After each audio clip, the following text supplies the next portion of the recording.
Hello friends, welcome back to active mind biology based on class 11th and 12th NCERT के इस series में आज का हमारा चैप्टर रहने वाला है ह्यूमन रिप्रोडक्शन। तो चलिए स्टार्ट करते हैं और देखते हैं इस चैप्टर में हमको क्या क्या डिस्कस करना है। तो देखिए, ह्यूमन रिप्रोडक्शन में हम क्या क्या डिस्कस करेंगे। तो सबसे पहले हम यहाँ पे मेल रिप्रोडक्टिव ऑर्गन, देन उसके बाद फीमेल रिप्रोडक्टिव ऑर्गन, उसके बाद spermatogenesis, oogenesis, fertilisation, then development of foetus, gestation period यानी जो 9 मंथ का पीरियड है इसको, फिर यहाँ पे पार्चुरेशन, देन लैक्टेशन। तो ये सारी चीज़ें हम इस चैप्टर में यानी ह्यूमन रिप्रोडक्शन में कवर करेंगे। तो आज का जो ये हमारा लेक्चर है वो पूरी तरह से बेस्ड है मेल रिप्रोडक्टिव ऑर्गन पे। तो आज का जो हमारा टारगेट है वो है मेल रिप्रोडक्टिव ऑर्गन। तो आज हम इसको पूरी तरह से खत्म करेंगे। मुझे नहीं पता है वीडियो कितना लंबा जाएगा कितना छोटा जाएगा, इससे नहीं मतलब है, लेकिन ये है कि हम जो टॉपिक स्टार्ट करेंगे उसको पूरी तरह से खत्म करेंगे, क्योंकि जब टुकड़ों टुकड़ों में हो जाता है तो चीज़ें कनेक्ट नहीं हो पाती। इसलिए हम आज यहाँ पे पूरी तरह से मेल रिप्रोडक्टिव ऑर्गन को समझेंगे। उसके बाद नेक्स्ट लेक्चर में फीमेल रिप्रोडक्टिव ऑर्गन, उसके बाद स्पर्मेटोजेनेसिस, oogenesis, देन फर्टिलाइजेशन, और इस तरह से आगे बढ़ते चले जाएंगे। तो चलिए स्टार्ट करते हैं। अब यहाँ पे टर्म जो है रिप्रोडक्शन, री मीन्स क्या होता है पुनः, प्रोडक्शन मीन्स क्या होता है उत्पन्न होना। तो रिप्रोडक्शन यानी पुनः उत्पन्न होना। तो आप देखेंगे जैसे जो काऊ है, डॉग है, ह्यूमंस है, तो ये अपने जैसे ही बच्चे पैदा करते हैं। यानी जो काऊ होता है उनके बच्चे काऊ के जैसे ही होते हैं, डॉग का बच्चा डॉग के जैसा ही होता है। तो मतलब यहाँ पे क्या है, जब कोई ऑर्गेनिज्म, जब कोई स्पीसीज अपने जैसे ही यंग वंस को जन्म देते हैं तो उसको हम क्या बोलते हैं रिप्रोडक्शन। ये जो प्रोसेस है उसको हम क्या बोलते हैं रिप्रोडक्शन। तो देखिए, जब हम बात करते हैं ह्यूमन रिप्रोडक्शन की, तो यहाँ पे जो सेक्स ऑर्गन होते हैं ह्यूमन में, जब हम यहाँ पे टर्म यूज कर रहे हैं ह्यूमन, ह्यूमन मीन्स क्या होता है उसमें मेल एंड फीमेल दोनों इंक्लूडेड होते हैं। आई होप ये आपको ये आपको पता होगा। तो जो ह्यूमन है, मतलब अगर हम ह्यूमन में सेक्स ऑर्गन की बात करें तो यहाँ पे 2 टाइप्स के सेक्स ऑर्गन होते हैं। एक होता है हमारा प्राइमरी सेक्स ऑर्गन, एक होता है हमारा सेकेंडरी सेक्स ऑर्गन। अब यहाँ पे ये प्राइमरी और सेकेंडरी क्या है। प्राइमरी जैसे हम बोलते हैं ना कि ये मतलब कुछ काम हमारे ऐसे होते हैं जिनको हम बोलते हैं कि ये हमारे लिए प्राइमरी है, यानी उसको करना बहुत ही ज़्यादा जरूरी है, उसके बिना जो नेक्स्ट काम है वो नहीं होगा। यानी प्राइमरी क्या हो गया, प्राइमरी वो काम है जो सबसे ज़्यादा जरूरी है, इसके ही बेस पे जो है नेक्स्ट काम होगा, यानी जो सेकेंडरी होगा। तो देखिए, प्राइमरी सेक्स ऑर्गन क्या है, which is capable of formation of gamete. यानी प्राइमरी सेक्स ऑर्गन में ऐसे ऑर्गन इंक्लूडेड हैं जो कि गैमीट के फॉर्मेशन में हेल्प करते हैं। और सेकेंड फंक्शन क्या है, सिक्रीशन ऑफ सेक्स हार्मोन, जो कि सेक्स हार्मोन को सिक्रीट करते हैं। तो ये आपको समझ आया होगा। प्राइमरी सेक्स ऑर्गन के 2 फंक्शन हैं, एक है फॉर्मेशन ऑफ गैमीट, सेकेंड है सिक्रीशन ऑफ सेक्स हार्मोन। तो यहाँ पे आपसे क्वेश्चन में कैसे पूछा जाता है कि बताइए इसमें से मेल रिप्रोडक्टिव ऑर्गन में कौन सा प्राइमरी सेक्स ऑर्गन है, या फिर फीमेल के केस में पूछ लेंगे तो याद रखना मेल के केस में जो प्राइमरी सेक्स ऑर्गन होता है वो होता है टेस्टिस, उसको हम बोलते हैं टेस्टिस। और फीमेल के केस में प्राइमरी सेक्स ऑर्गन क्या होता है ओवरी। तो जो टेस्टिस होता है यहाँ पे क्या होता है स्पर्मेटोजेनेसिस, यानी फॉर्मेशन ऑफ स्पर्म। तो अगर स्पर्म ही नहीं बनेगा तो उसका मैच्योरेशन, स्टोरेज, ट्रांसपोर्टेशन ये सारी चीजें होंगी ही कैसे। यानी स्पर्म का बनना सबसे ज्यादा जरूरी है, उसके बाद उसका मैच्योरेशन, स्टोरेज ये सारी चीजें होंगी। तो इसीलिए हम इसको बोल रहे हैं प्राइमरी सेक्स ऑर्गन, क्योंकि टेस्टिस में ही अगर स्पर्मेटोजेनेसिस हो रहा है तो ये प्राइमरी सेक्स ऑर्गन हो गया। आई होप ये आपको समझ में आया होगा। अब देखिए सेकेंडरी सेक्स ऑर्गन क्या है। अब सेकेंडरी सेक्स ऑर्गन में इनका क्या फंक्शन होता है, maturation, storage, transportation of gamete. यानी जो प्राइमरी सेक्स ऑर्गन ने यहाँ पे जो गैमीट बनाया है, जो गैमीट का फॉर्मेशन हुआ है, उसका मैच्योरेशन, उसका स्टोरेज, उसका ट्रांसपोर्टेशन कौन करेगा, सेकेंडरी सेक्स ऑर्गन। और यहाँ पे कौन कौन से स्ट्रक्चर इंक्लूडेड होते हैं, तो देखिए मेल में आता है यहाँ पे इपिडिडाइमस, और नेक्स्ट है हमारा वास डिफरेंस। और फीमेल के केस में यहाँ पे फैलोपियन ट्यूब, यूटेरस, सर्विक्स, ये सारी चीजें यहाँ पे इंक्लूडेड हैं। तो आपसे यहाँ से भी क्वेश्चन पूछे जा सकते हैं कि कौन सा प्राइमरी सेक्स ऑर्गन है, कौन सा सेकेंडरी सेक्स ऑर्गन है, या फिर पूछ लेंगे कि इनके फंक्शन क्या हैं। तो आप सारी चीजों को याद रखना। हो सकता है आपको ये अभी स्टार्टिंग में थोड़ा हार्ड लगे, पर हार्ड नहीं है, देखते जाना आपको सारी चीजें समझ में आ जाएंगी। और यहाँ पे जो एनसीईआरटी है उसमें लाइन टू लाइन ऐसे लिखा है, आपको समझ नहीं आएगा। और हम आपको यहाँ पे डायग्राम के माध्यम से अच्छे से समझा देंगे, तो आई होप आपको ये समझ में आ जाएगा। अब देखिए यहाँ पे मेल रिप्रोडक्टिव ऑर्गन की बात करते हैं। तो जब हम यहाँ पे बात करते हैं मेल रिप्रोडक्टिव सिस्टम की, तो सबसे पहले यहाँ पे आता है लोकेशन। यानी जब भी हम अपने बॉडी का कोई भी ऑर्गन पढ़ते हैं, चाहे वो लीवर हो, किडनी हो, हार्ट हो, कुछ भी, तो हम ये देखते हैं कि उसका लोकेशन कहाँ है, आखिर वो हमारी बॉडी में प्रेजेंट कहाँ पे है। तो देखिए जो मेल रिप्रोडक्टिव ऑर्गन है वो कहाँ पे लोकेटेड होता है, पेल्विस रीजन में। आपसे पूछा जा सकता है male reproductive system is located in pelvis region. Pelvis region क्या है, बिलो द एब्डोमिनल रीजन। तो याद रखना male reproductive system pelvis region में लोकेटेड होता है या फिर प्रेजेंट होता है। अब मेल रिप्रोडक्टिव सिस्टम में होते क्या क्या चीजें हैं, मतलब इसके स्ट्रक्चर में क्या क्या चीजें हैं। तो a pair of testis, accessory duct, accessory gland, external genitalia, सारी चीजें याद रखना। जब हम क्वेश्चन करेंगे तो आपको और भी सब कुछ क्लियर हो जाएगा। तो अभी के लिए बस कॉन्सेप्ट पे फोकस करना और जो मैं बोली हूँ उसको ध्यान से सुनना। तो असेसरी डक्ट जो होता है, यहाँ पे हम 4 टाइप के डक्ट की बात करते हैं। एक है हमारा रेटिटेस्टिस, एक है वासा डिफरेंशिया, एक है एपिडिडाइमिस और एक है वासा इफ्रेंसिया। तो ये 4 डक्ट के बारे में हम यहाँ पे डिस्कस करेंगे असेसरी डक्ट में। और जब हम बात करते हैं असेसरी ग्लैंड की, तो यहाँ पे 3 ग्लैंड्स आते हैं। एक है हमारा सेमिनल वेसाइकल जो कि 1 पेयर होता है, 1 पेयर मीन्स 2 इन नंबर। और प्रोस्टेट ग्लैंड जो होती है वो सिंगल होती है। बल्बो यूरेथ्रल या फिर कॉपर्स ग्लैंड जो है वो भी कितनी होती है, 1 पेयर यानी 2 इन नंबर। तो आई होप इतना आपको अभी समझ में आया होगा। अब देखिए ये जो एक्सटर्नल जेनाइटेलिया है, एक्सटर्नल मीन्स क्या होता है, बाहरी, जेनाइटेलिया मीन्स जेनाइटल ऑर्गन से। तो जो जेनाइटल ऑर्गन के बाहर प्रेजेंट हो, तो ये क्या क्या होते हैं, एक होता है पेनिस, एक होता है स्क्रोटम, यानी पेनिस प्लस स्क्रोटम को हम क्या बोलते हैं, एक्सटर्नल जेनाइटेलिया। आई होप इतना आपको समझ में आया होगा। तो अभी हमने आपको क्या बताया, अभी हमने आपको बताया जो सेक्स ऑर्गन होता है ह्यूमन के केस में, एक प्राइमरी होता है, एक सेकेंडरी होता है। इसका फंक्शन याद रखना और इसके एग्जाम्पल याद रखना कि प्राइमरी में क्या है, सेकेंडरी में क्या है। उसके बाद हमने आपको बताया मेल रिप्रोडक्टिव सिस्टम में यहाँ पे a pair of testis, accessory duct, accessory gland, external genitalia, ये 4 स्ट्रक्चर हैं। और डक्ट में जो है 4 टाइप के डक्ट हैं और ग्लैंड में 3 टाइप्स की ग्लैंड है। तो ये इनके नाम आपको याद रखना जरूरी है। तो अब यहाँ पे देखिए स्ट्रक्चर की जब बात करते हैं तो इसको देख के घबराना नहीं, आपको सब कुछ समझ आइएगा।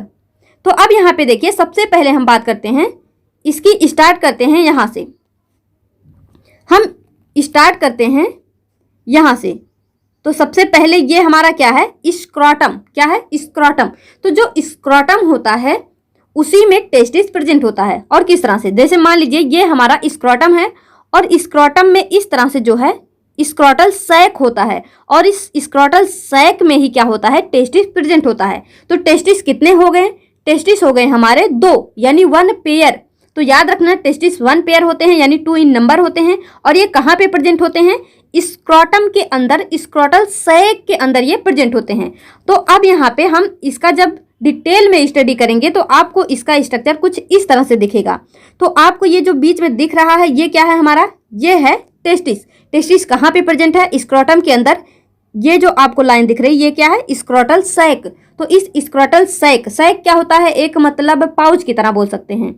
तो यहाँ पे ये जो प्रेजेंट होता है, तो जो यहाँ पे ये टेस्टिस है, टेस्टिस इस स्क्रोटल सैक से आपको ये दिख रहा होगा ऑरेंज कलर का, इसको हम बोलते हैं गुबर्नाकुलम। गुबर्नाकुलम क्या है, जब जो टेस्टिस है वो गुबर्नाकुलम के माध्यम से ही स्क्रोटल सैक से क्या होता है, कनेक्टेड होता है। जो टेस्टिस होता है स्क्रोटल सैक से या फिर स्क्रोटम से गुबर्नाकुलम के माध्यम से कनेक्ट होता है। इस पॉइंट को आप याद रखना। अब यहाँ पे आप देखेंगे इसके अराउंड एक मसल्स प्रेजेंट होता है जिसको हम बोलते हैं क्रीमैस्टर मसल्स। क्रीमैस्टर मसल जो कि स्केलेटल मसल्स है। और यहाँ पे स्क्रोटम के आसपास मसल जो प्रेजेंट होती हैं उसको हम बोलते हैं डार्टोस मसल्स यानी स्मूथ मसल्स होती हैं ये। तो इसको यहाँ पे 2 टाइप के मसल की हमने बात की, एक है हमारा क्रीमैस्टर मसल, एक है हमारा डार्टोस मसल्स। जो क्रीमैस्टर मसल्स है वो किससे मतलब यहाँ पे कनेक्टेड है, टेस्टिस से, यहाँ से ये कनेक्टेड है। और जो डार्टोस मसल्स है ये किससे कनेक्टेड है, स्क्रोटम से। तो याद रखना क्रीमैस्टर मसल्स टेस्टिस से कनेक्टेड होते हैं और जो डार्टोस मसल है वो स्क्रोटम से कनेक्टेड होते हैं। अब आप यहाँ पे देखेंगे जो स्ट्रक्चर बना है हम बिल्कुल वही लाइन बोल रहे हैं, यहाँ पे कुछ अलग नहीं है। तो अब यहाँ पे ये जो क्रीमास्टर मसल्स होते हैं और जो डार्टोस मसल्स होते हैं, इनका फंक्शन क्या होता है? Help in thermo regulation of penis.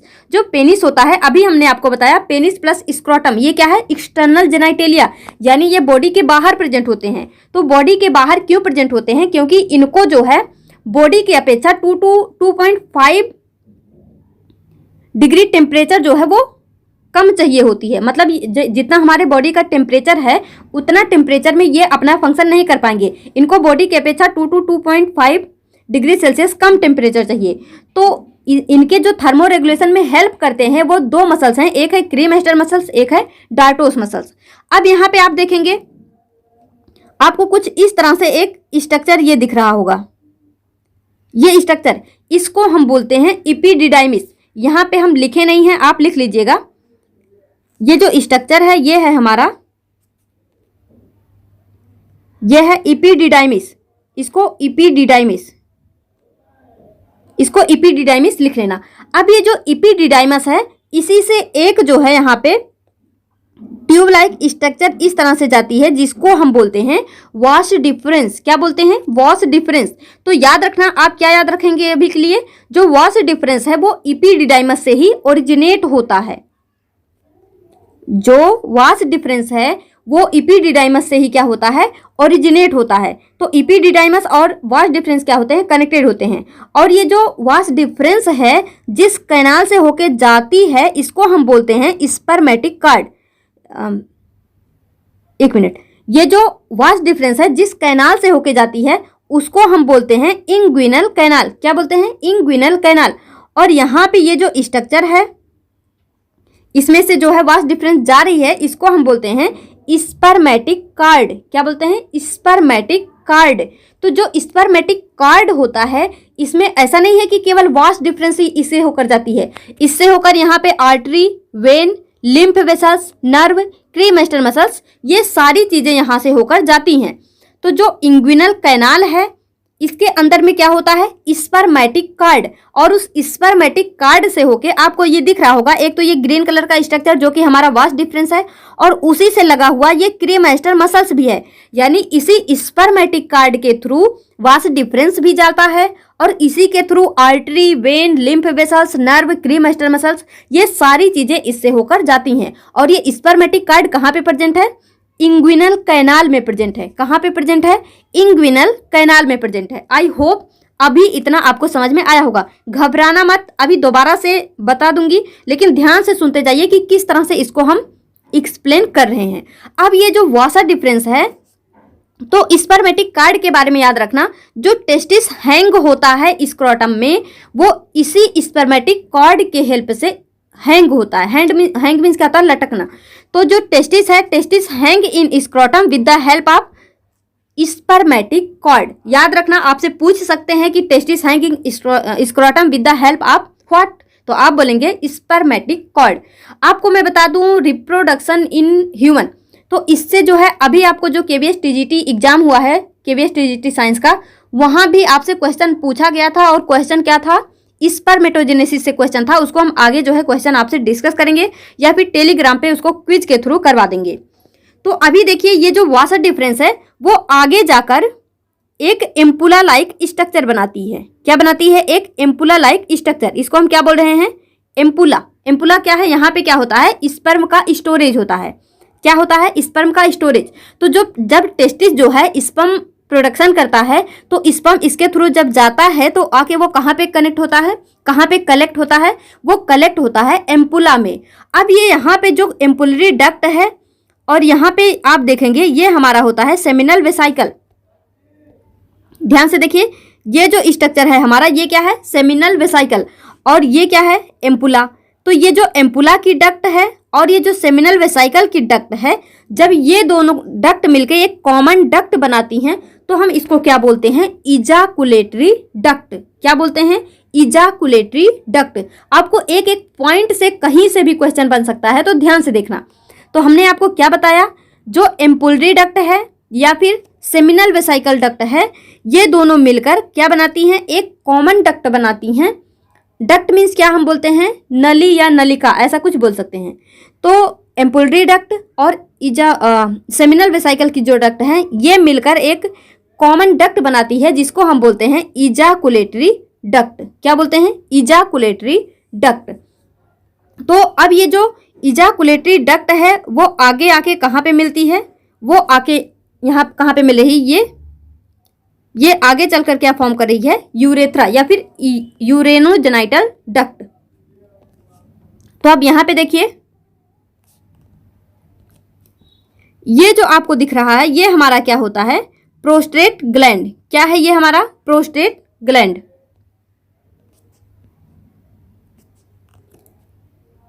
ये क्या है? Prostate gland. तो अभी के लिए आप क्या याद रखेंगे? हमने आपको क्या बताया? हमने आपको बताया यहाँ पे 3 टाइप्स के ग्लैंड होते हैं। एक होता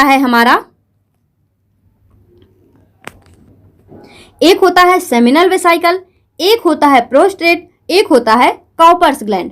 तो ये तीनों ग्लैंड कहाँ पे प्रेजेंट है? एक तो एम्पुलरी डक्ट से जब आती है तो यहाँ पे जो ग्लैंड प्रेजेंट है इसको हम क्या बोल रहे हैं? Seminal vesicle. ये तो दोनों साइड सेम स्ट्रक्चर होगा, तो चाहे आप इधर बोलिए या उधर। तो यहाँ पे हमने क्या बताया? 3 टाइप्स के जो ग्लैंड हैं, एक तो ये हो गया हमारा प्रोस्टेट ग्लैंड, ये हो गया सेमिनल वेसिकल, और ये जो छोटा सा आपको दिख रहा है येलो कलर का, ये क्या है? हमारा काउपर्स ग्लैंड। तो ये तीनों ग्लैंड यहाँ पे प्रेजेंट होती हैं।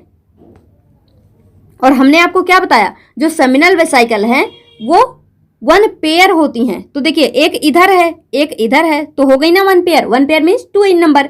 एक ये हो गया एक ये हो गया। और हमने क्या बताया आपसे? काउपर्स ग्लैंड जो होती हैं, जिसको हम बर्बो यूरेथ्रल ग्लैंड भी बोलते हैं, वो कितनी होती हैं? 1 पेयर। देखिए, एक इधर हो गया एक इधर हो गया, यानी 2 इन नंबर, यानी हम कह सकते हैं 1 पेयर। लेकिन यहाँ पे ये जो ग्लैंड है ये कितनी है? ये सिंगल है। और ये क्या है? हमारी प्रोस्टेट ग्लैंड। तो ये तीनों ग्लैंड का लोकेशन आपको पता चला। अब यहाँ पे अगर आपसे कुछ क्वेश्चन बनता है कि मतलब ये कहाँ पे प्रेजेंट होते हैं, कैसे होते हैं, आप बता सकते हैं। जैसे यहाँ पे देखिए, ये जो सेमिनल वेसिकल है इसके बीच में प्रोस्टेट ग्लैंड है, और प्रोस्टेट ग्लैंड के नीचे जो है वो हमारा काउपर्स ग्लैंड है। इस तरह से आप इसको बता सकते हैं। अब यहाँ पे देखिए, यहाँ पे ये जो स्ट्रक्चर है हमारा, इसको हम क्या बोल रहे हैं? इसको हम बोल रहे हैं यूरेथ्रा। अब यहाँ पे मेल के केस में यूरेथ्रा को हम क्या बोलते हैं? Urogenital duct. क्या बोलते हैं? Urogenital duct. अब यहाँ पे यूरेथ्रा को मेल के केस में यूरेनोजेनाइटल डक्ट क्यों बोलते हैं? क्योंकि मेल में ये जो यूरेथ्रा है इसके थ्रू स्पर्म भी जाता है और इसके थ्रू यूरिन भी पास होता है, यानी यूरिन प्लस स्पर्म दोनों ही यूरेथ्रा के थ्रू पास होते हैं। इसलिए मेल के केस में हम यूरेथ्रा को यूरिनोजेनाइटल डक्ट बोलते हैं। तो याद रखना। अब जैसे देखिए, हमने क्या बताया? जो एम्पुला है यहाँ पे स्पर्म जो है कलेक्ट है। अब ये स्पर्म जो है इजाकुलेटरी डक्ट के थ्रू आएगा तो कहाँ जाएगा? यूरेथ्रा में। और यहाँ पे यूरेथ्रा के थ्रू स्पर्म भी जा रहा है, यूरेथ्रा के थ्रू यूरिन भी जा रहा है, इसलिए हम इसको क्या बोल रहे हैं? Urinogenital duct. अब देखिए, यहाँ पे इसका जो आगे वाला पार्ट है इसको हम क्या बोल रहे हैं? Glans penis. क्या बोलते हैं? Glans penis. और यहाँ पे ये जो स्ट्रक्चर है इसको हम क्या बोलते हैं? Urethral orifice. और यहाँ पे आप देखेंगे ग्लैंस पेनिस के ऊपर एक मेम्ब्रेनस स्ट्रक्चर होता है कुछ इस तरह से।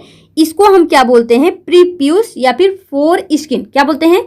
प्रीप्यूस या फिर फोर स्किन।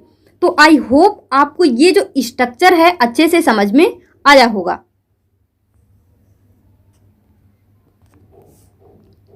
यहाँ पे 2 स्ट्रक्चर और याद रखना। आपको ये जो ब्लू कलर का दिख रहा है और ये जो येलो कलर का है, इसको हम यहाँ पे जो टिश्यू प्रेजेंट होता है उसको हम बोलते हैं इरेक्टाइल टिश्यू। क्या बोलते हैं? Erectile tissue. तो ये जो ब्लू कलर का है इसको हम बोलते हैं स्पॉन्जियोसम। क्या बोलते हैं? स्पॉन्जियोसम। आप जो है, मैं यहाँ लिख रही हूँ, आप अगर नोट कर रहे हैं तो इसको नोट कर लेना, स्पॉन्जियोसम। और जो यहाँ पे आपको ये येलो कलर का इधर और इधर दोनों साइड में दिख रहा है, इसको हम बोलते हैं कोअर्नोसम। तो ये दोनों आप लिख लेना, उसके बाद इनको ऐसे करके लिखना, इरेक्टाइल टिश्यू। तो याद रखना, यहाँ पे 2 टिश्यू भी होती हैं, एक तो कोअर्नोसम, एक होता है स्पॉन्जियोसम। इसको हम बोलते हैं इरेक्टाइल टिश्यू, जो कि पेनिस के इरेक्शन में हेल्प करती हैं। तो अब यहाँ पे देखिए, हमने आपको क्या क्या बताया? हमने आपको बताया एक होता है स्क्रोटम। स्क्रोटम क्या है? एक पाउच लाइक स्ट्रक्चर। तो इस पाउच में स्क्रोटल सैक में क्या होता है? टेस्टिस प्रेजेंट होता है। टेस्टिस क्या होता है? प्रेजेंट होता है। और इस टेस्टिस से लगा हुआ एक मसल्स होता है जिसको हम क्रीमास्टर मसल बोलते हैं। और यहाँ पे स्क्रोटम से लगा हुआ कुछ मसल्स होता है जिसको हम डार्टोस मसल्स बोलते हैं। डार्टोस मसल्स स्मूथ मसल्स है और क्रीमास्टर मसल्स स्केलेटल मसल्स है। क्रीमास्टर मसल्स, डार्टोस मसल्स यहाँ पे पेनिस के थर्मो रेगुलेशन में हेल्प करती हैं। उसके बाद यहाँ पे टेस्टिस से एक स्ट्रक्चर निकलता है जिसको हम इपिडिडाइमिस बोलते हैं। इपिडिडाइमस से होकर यहाँ पे क्या निकलता है हमारा? वासा डिफरेंशिया। और जो वॉश डिफरेंस है वो आगे चलकर यहाँ पे एम्पुला लाइक स्ट्रक्चर बनाता है जहाँ पे स्पर्म स्टोर होता है। और यहाँ पे होता है हमारा सेमिनल वेसिकल ग्लैंड। और जब यहाँ पे सेमिनल वेसिकल डक्ट और एम्पुलरी डक्ट दोनों मिलकर कॉमन डक्ट बनाते हैं तो इसको हम बोलते हैं इजाकुलेटरी डक्ट। इजाकुलेटरी डक्ट आगे चलकर यूरेथ्रा में ओपन होता है। जो मेल के केस में यूरेथ्रा होता है उसको हम यूरिनोजेनाइटल डक्ट बोलते हैं, क्योंकि इसी यूरेथ्रा से सीमेन भी पास होता है, यानी स्पर्म भी पास होता है, और इसी यूरेथ्रा से यूरिन भी पास होता है। तो दोनों का कॉमन पैसेज हो गया ये, इसीलिए हम इसको बोलते हैं यूरिनोजेनाइटल डक्ट। और यहाँ पे सेमिनल वेसिकल जो है वो कहाँ पे प्रेजेंट है? एम्पुलरी रीजन से आगे। और बीच में सेमिनल वेसिकल के बीच में प्रोस्टेट ग्लैंड है। और प्रोस्टेट ग्लैंड के नीचे क्या है हमारा? काउपर्स ग्लैंड है। काउपर्स ग्लैंड 2 इन नंबर यानी 1 पेयर, सेमिनल वेसिकल 2 इन नंबर यानी 1 पेयर, प्रोस्टेट ग्लैंड सिंगल है। जो यहाँ पे पेनिस जिसके टेस्टिस जिसके थ्रू यहाँ पे स्क्रोटम में हैंग करता है उसको हम क्या बोलते हैं? Spermatic cord. और स्पर्मेटिक कॉर्ड के थ्रू यहाँ पे क्या क्या चीज़ें इससे पास होती हैं? एक तो वासा डिफरेंस होता ही होता है, और यहाँ से artery, vein, lymph vessels, nerve, cremaster muscles, ये सारी चीज़ें इसके थ्रू होकर जाती हैं। तो ये सारा पॉइंट आप जो है याद रखना। नेक्स्ट यहाँ पे देखिए, अब हम बात करते हैं टेस्टिस की। तो हमने आपको सब कुछ बता ही दिया है, अब आपको ये इजीली समझ में आएगा।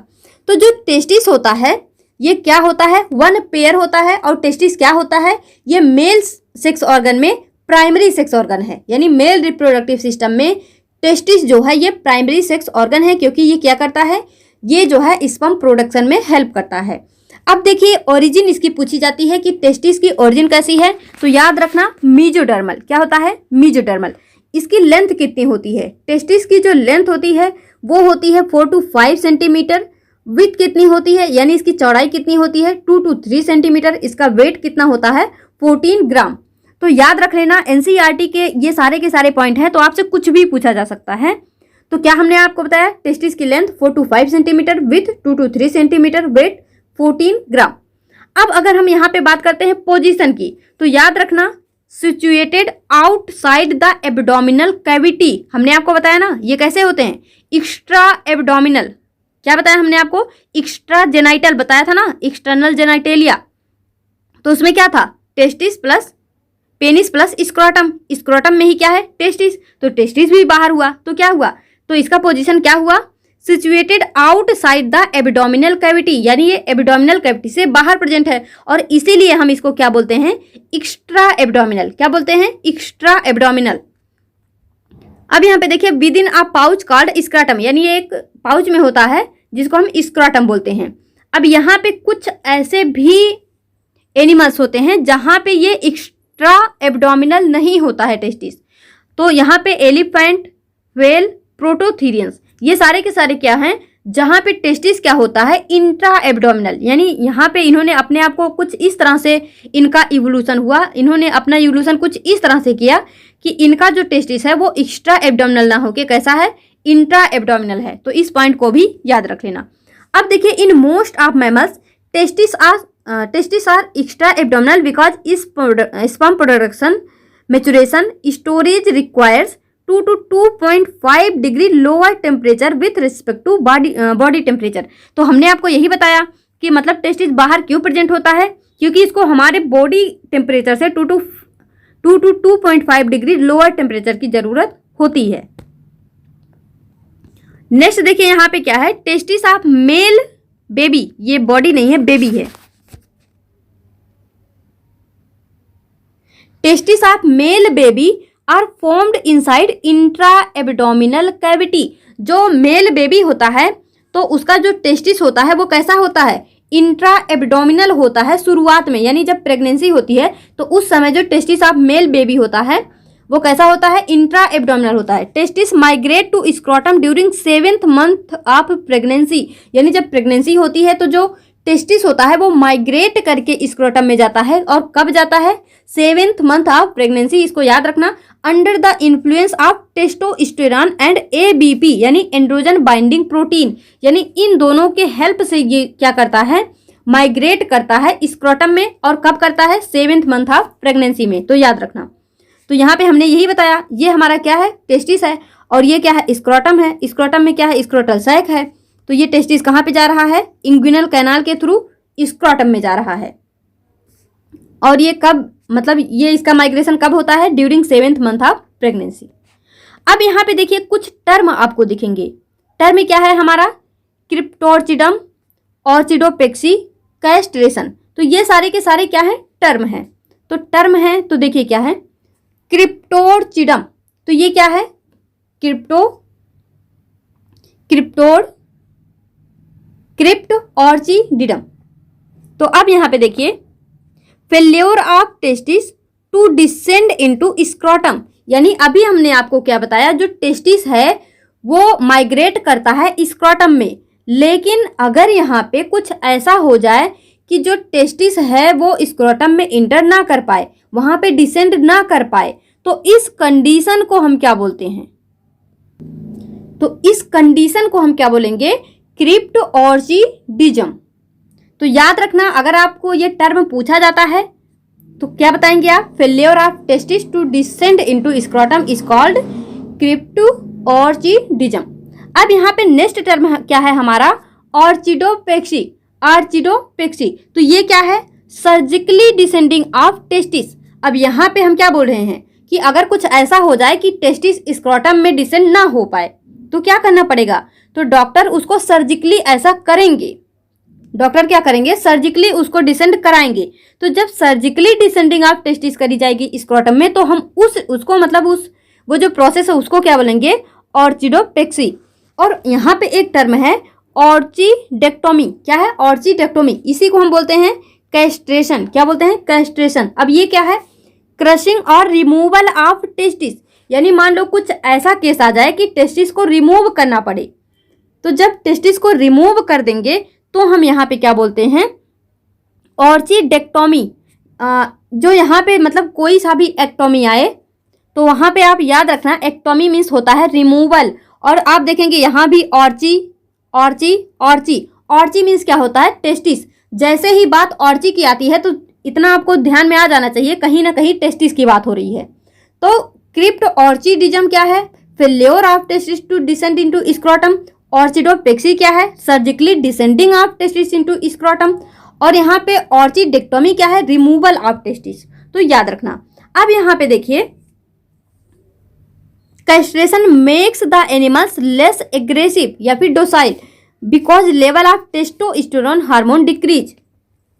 तो यहाँ पे आप देखेंगे, जो पहले क्या होता था, पहले जब खेती होती थी तो जो खेत जोता जाता था तो वो किसके थ्रू होता था, बैल के थ्रू, यानी जो ऑक्स होते थे वो खेत की जुताई करते थे।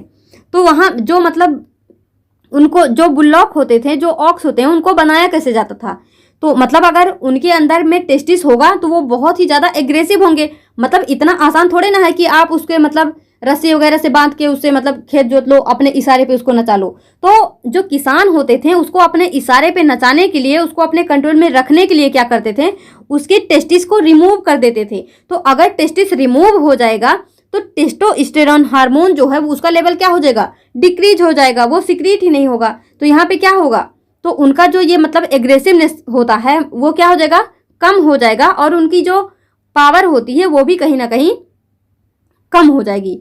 तो आपसे पूछा जा सकता है, बुल को बुलॉक्स में चेंज करने के लिए कौन सा प्रोसेस होता है, तो याद रखना कैस्ट्रेशन। क्या है, कैस्ट्रेशन, या फिर इसी को हम बोलते हैं ऑर्चिडेक्टोमी। तो ये तीनों क्या थे, टर्म थे हमारे, इसको जो है आप याद रख लेना। अब यहाँ पे एक आता है ऑर्चिटिस। ऑर्चिटिस क्या होता है, यहाँ पे इन्फ्लामेशन ऑफ टेस्टिस। मान लीजिए टेस्टिस में कोई इन्फ्लामेशन हो गया तो हम उसको बोलते हैं ऑर्चिटिस। एक होता है हमारा हाइड्रोसिल। हाइड्रोसिल क्या है, accumulation of fluid into testis. मान लीजिए किसी तरह से अगर टेस्टिस में कोई फ्लूइड भर जाता है तो उसको हम बोलते हैं हाइड्रोसील। तो ये सारे के सारे टर्म थे, इसको आप जो है नोट करिए और आगे आगे इसके लिखते जाइए कि कौन सा क्या है। बाई चांस आपसे पूछ लें तो आप इसको बता सकते हैं। अब यहाँ पे देखिए हमको पढ़ना है इंटरनल स्ट्रक्चर ऑफ टेस्टिस। अभी हमने आपको बताया मतलब किस तरह से जो स्क्रॉटम है, जो पेनिस है, ये किस तरह से जो है बॉडी के बाहर प्रेजेंट होते हैं, उसका एक ऊपर से स्ट्रक्चर अभी हम देखे हैं। क्या देखे हैं? ऊपर से एक स्ट्रक्चर अभी हम उसका देखे हैं। अब यहाँ पे जो टेस्टिस है, अब हम जब टेस्टिस को बीच से कट कर देंगे, तो जब हम उसको कट कर देंगे तो मान लीजिए ये हमारा क्या है? टेस्टिस है। अब जब हम इसको इस तरह से कट कर देंगे तो क्या होगा? यहाँ पे कुछ इस तरह का स्ट्रक्चर आपके सामने निकल के आएगा, कुछ इस तरह का स्ट्रक्चर आपको दिखेगा। तो अब हम क्या पढ़ने जा रहे हैं? टेस्टिस का डिटेल पढ़ेंगे। तो अब देखिए, तो सबसे पहले जब हम टेस्टिस की बात करेंगे तो यहाँ पे 3 लेयर्स होते हैं। सबसे पहले किसकी बात करेंगे? 3 लेयर्स की। तो याद रखना है टेस्टिस में जो लेयर्स होते हैं उनके नाम क्या क्या होते हैं? Tunica vaginalis, tunica albuginea, tunica vascularis. क्या है? Tunica vaginalis, tunica albuginea, tunica vascularis. तो अब यहाँ पे जो ट्यूनिका वेजिनैलिस है तो इसको आप किस तरह से याद रखेंगे? इसको याद रखना वी। ट्यूनिका तो सब में कॉमन है, तो ये वी हो गया, ये ए हो गया, ये वी हो गया। तो याद रखना V A V, V A V. Wow, ऐसे वाओ, वैसे तो वाओ ऐसे लिखते हैं, लेकिन आप अपना ये स्पेलिंग बना लो वाओ। तो वाओ जो है क्या हो गया? टेस्टिस का लेयर हो गया। तो सबसे पहला क्या है? Tunica vaginalis, tunica albuginea, tunica vascularis. तो जो सबसे आउटर लेयर होता है, ये जो सबसे आउटर लेयर होता है, इसको हम क्या बोलते हैं? ट्यूनिका वेजिनैलिस। तो क्या हो गया? ये कैसा हो गया? Outer and incomplete layer. और ये कैसा होता है? इनकम्प्लीट लेयर, यानी ये उसमें पूरी तरह से नहीं है। तो क्या हो गया? Incomplete layer, form of fibrous connective tissue. और ये किसका बना होता है? फाइब्रस कनेक्टिव टिश्यू का बना होता है। किसका बना होता है? Fibrous connective tissue. अब ये फाइब्रस कनेक्टिव टिश्यू क्या है, इसको हम टिश्यू वाले चैप्टर में डिस्कस करेंगे। अब नेक्स्ट जो है हमारा लेयर वो क्या है? Tunica albuginea. तो ये जो सबसे आउटर लेयर था ये क्या है हमारा? ट्यूनिका वेजिनैलिस। अब आपको यहाँ पे जो ब्लू कलर का दिख रहा होगा लेयर, इसको हम क्या बोल रहे हैं? Tunica albuginea. क्या बोल रहे हैं? Tunica albuginea. तो ये कैसा होता है? मिडिल लेयर होता है। और इसका काम क्या होता है? Formation of testicular lobule, testicular lobule 200 to 250 in each testis. Each testis का क्या मतलब हुआ कि एक टेस्टिस में कितने लोब्यूल होते हैं? 200 से 250।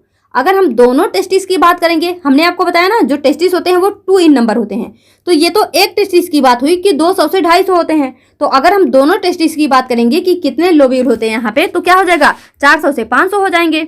तो याद रखना आपसे मतलब अगर शब्दों के साथ एग्जामिनर खेलेगा तो आपको वहाँ पे ईच की जगह में मतलब 2 भी दे सकता है, यानी दोनों में।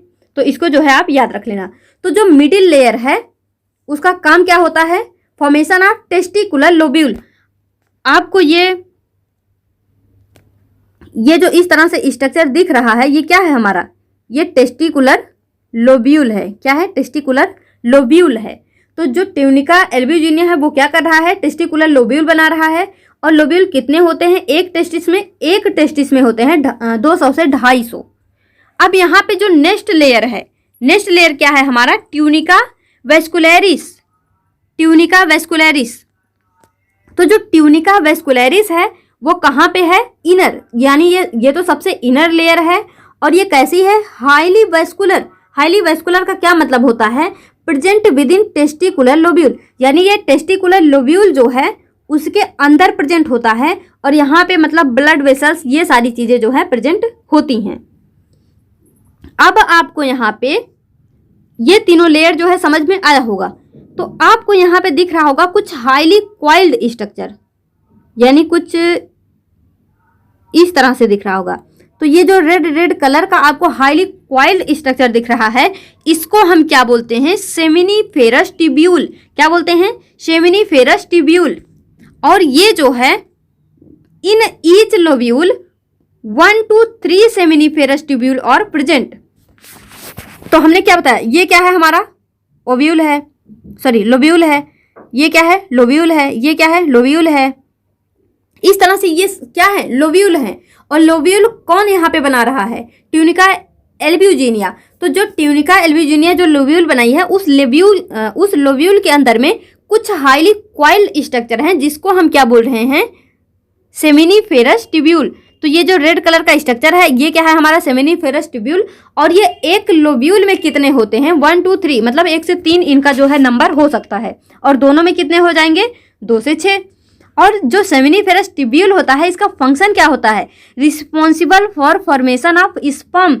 इनका फंक्शन क्या होता है, फॉर्मेशन ऑफ स्पर्म। तो हमने आपको क्या बताया, टेस्टिस जो है वो स्पर्म फॉर्मेशन में हेल्प करता है, इसी वजह से ये प्राइमरी सेक्स ऑर्गन है। लेकिन अगर आपसे ये पूछे कि टेस्टिस के अंदर में ऐसा कौन सा चीज है जो स्पर्म प्रोडक्शन में हेल्प कर रहा है, तो याद रखना सेमिनिफेरस ट्यूब्यूल। अब ये जो सेमिनिफेरस ट्यूब्यूल हैं यहाँ से कुछ जो है डक्ट लाइक स्ट्रक्चर आपको दिख रहा होगा, ऐसे ओरिजिनेट होता है, जिसको हम क्या बोल रहे हैं, ट्यूबुलाई रेक्टी। क्या बोल रहे हैं, ट्यूबुलाई रेक्टी। क्या बोल रहे हैं, ट्यूबुलाई रेक्टी। और ये जो ट्यूबुलाई रेक्टी है वो आगे चलकर यहाँ पे कलेक्ट हो रही है इस तरह से। इस मतलब हम बोल सकते हैं कि ग्रुप ऑफ ट्यूबुलाई रेक्टी, उसको हम क्या बोलते हैं, रेटी टेस्टिस। क्या बोलते हैं, रेटी टेस्टिस। अब ये जो रेटी टेस्टिस है इसको हम क्या बोल सकते हैं, नेटवर्क ऑफ ट्यूब्यूल। यानी बहुत सारे ट्यूब्यूल का एक नेटवर्क, एक जाल बन गया, तो उसको हम क्या बोल रहे हैं, रेटी टेस्टिस। और ये जो रेटी टेस्टिस है वो आगे चलकर फिर जो डक्ट लाइक स्ट्रक्चर बनाती है इसको हम क्या बोल रहे हैं, वासा इफ्रेंसिया। क्या बोल रहे हैं, वासा इफ्रेंसिया। और ये कितने होते हैं नंबर में, 10 to 12। कितने होते हैं, 10 to 12। और फिर आगे चलकर यहाँ पे क्या आता है हमारा, इपीडिडाइमिस। क्या है, इपीडिडाइमिस। और हमने आपको बताया था इपीडिडाइमिस से ही ओरिजिनेट होता है हमारा वासा डिफरेंशिया। क्या, वासा डिफरेंशिया। तो एक बार फिर से देखिए, ये लेयर तो आपको समझ में आया। तो यहाँ पे हाईली क्वाइल्ड स्ट्रक्चर है जो कि सेमिनिफेरस ट्यूब्यूल है। Seminiferous tubule formation of sperm में हेल्प करती है। अब यहाँ पे जो सेमिनिफेरस ट्यूब्यूल है वहां से कुछ मतलब डक्ट लाइक स्ट्रक्चर निकलते हैं जिसको हम ट्यूबुलाई रेक्टी बोलते हैं। और ये जो मतलब ट्यूबुलाई रेक्टी है, जब ये मतलब एक नेटवर्क के रूप में पूरा एक जाल सा बना लेती है तो उसको हम रेटी टेस्टिस बोलते हैं। रेटी टेस्टिस आगे चलकर डक्ट लाइक स्ट्रक्चर बनाती है जिसको हम वासा इफ्रेंसिया बोलते हैं, जो कि 10 to 12 इन नंबर होता है। और यहाँ पे ये जो स्ट्रक्चर है इसको हम बोलते हैं इपीडिडाइमिस। इपीडिडाइमिस से ही ओरिजिनेट होता है वासा डिफरेंशिया। तो अब यहाँ पे देखिए, जो इपीडिडाइमिस होता है उसके 3 पार्ट होते हैं। एक होता है कैप्यूट, एक होता है कॉर्पस, एक होता है कॉडा या फिर कॉडल बोल देते हैं, कॉडा या फिर कॉयडा या फिर कॉडल। तो यहाँ पे जो इपीडिडाइमिस का ऊपर वाला भाग है, ये इपीडिडाइमिस का अपर पार्ट, उसको हम बोलते हैं कैप्यूट। और इपीडिडाइमिस का मिडिल पार्ट क्या है, कॉर्पस। और उसका जो एकदम पोस्टीरियर रीजन है, जो पीछे वाला एकदम भाग है, उसको हम क्या बोलते हैं, कॉयडल। तो अब देखिए यहाँ पे आपसे जो क्वेश्चन पूछा जाता है वो पूछा जाता है कि मतलब फ्लो ऑफ स्पर्म किसके किसके थ्रू होता है। तो देखिए स्पर्म बना कहाँ पे, स्पर्म बना इस सेमिनिफेरस ट्यूब्यूल में। कहाँ पे बना, सेमिनिफेरस ट्यूब्यूल में। अब ये इस सेमिनिफेरस ट्यूब्यूल में कहाँ पे जाएगा, ट्यूबुलाई रेक्टी में। ट्यूबुलाई रेक्टी से रेटी टेस्टिस में, रेटी टेस्टिस से वासा इफ्रेंसिया में, वासा इफ्रेंसिया से इपीडिडाइमिस से, और इपीडिडाइमिस से वासा डिफरेंशिया में। और वासा डिफरेंशिया आगे चलकर कहाँ पे आके कनेक्ट होती है, इजाकुलेटरी डक्ट बनाती है। और इजाकुलेटरी डक्ट आके कहाँ पे ओपन होता है, यूरेथ्रा में। तो इस तरह से आप जो है बता सकते हैं। आपसे पूछा जाता है कि फ्लो ऑफ स्पर्म का सीक्वेंस बताइए। इसका भी मैं टेलीग्राम पे क्विज करवा दूंगी ताकि आपको ये जो है रिवाइज हो जाए।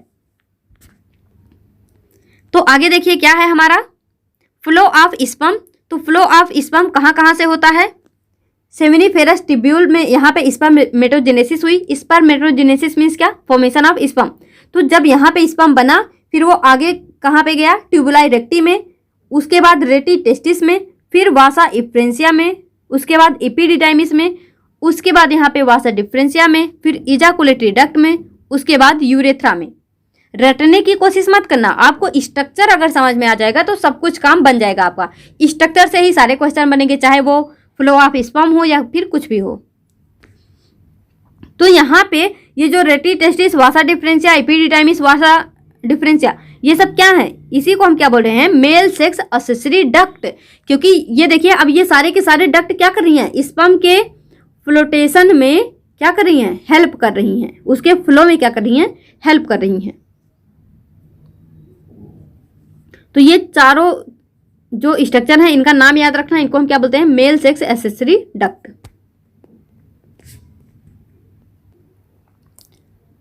तो आई होप ये आपको समझ में आया होगा। अब देखिए यहाँ पे हमने क्या डिस्कस किया, यहाँ पे हमने डिस्कस किया टेस्टिस का एक पूरा मतलब स्ट्रक्चर। तो अब ये जो टेस्टिस का स्ट्रक्चर है, जहाँ पे ये आपको सेमिनिफेरस ट्यूब्यूल दिख रहा है, तो अब हम इसको क्या करेंगे, लार्ज करके देखेंगे कि आखिर यहाँ पे क्या हो रहा है। यहाँ पे स्पर्मेटोजेनेसिस हो रही है, यानी फॉर्मेशन ऑफ स्पर्म हो रहा है। तो ये स्पर्म का फॉर्मेशन कैसे हो रहा है, तो स्पर्म का फॉर्मेशन जानने के लिए हमको क्या करना पड़ेगा, हमको अब इसके अंदर जाना पड़ेगा, मतलब यहाँ पे क्या हो रहा है। तो अब हम क्या देखेंगे, TS of testis from seminiferous tubule, यानी अब हम इसके पास में जाके इसको बड़ा करके देखेंगे कि आखिर यहाँ पे क्या हो रहा है। तो देखिए TS of testis from seminiferous tubule, तो यहाँ पे क्या है, सबसे पहले मान लीजिए हमने क्या किया, उसका एक सेक्शन कट कर लिया, उसका एक ट्रांसवर्स सेक्शन हमने ले लिया। तो अब हमको यहाँ पे कुछ क्या दिख रहे हैं, तो हमने आपको क्या बताया, एक लोब्यूल में 2 to 3 यानी 1 to 3 सेमिनिफेरस ट्यूब्यूल होते हैं। तो एक मान लीजिए ये हो गया, एक ये हो गया, एक ये हो गया। हमने एक लोब्यूल निकाला और उस लोब्यूल में अब हम क्या देख रहे हैं, सेमिनिफेरस ट्यूब्यूल। तो ये जो सेमिनिफेरस ट्यूब्यूल है, हमको दिखा कि ये जो है यहाँ पे 2 टाइप्स के सेल हैं। एक है हमारा ये जो आपको पिंक कलर का दिख रहा होगा, इसको हम बोलते हैं सर्टोली सेल। एक होता है हमारा स्पर्मेटोगोनिया, क्या है, एक है हमारा सर्टोली सेल, एक है स्पर्मेटोगोनिया। तो ये जो सर्टोली सेल है इसको हम और क्या बोलते हैं, नर्स सेल या फिर सस्टेंटिकुलर सेल्स।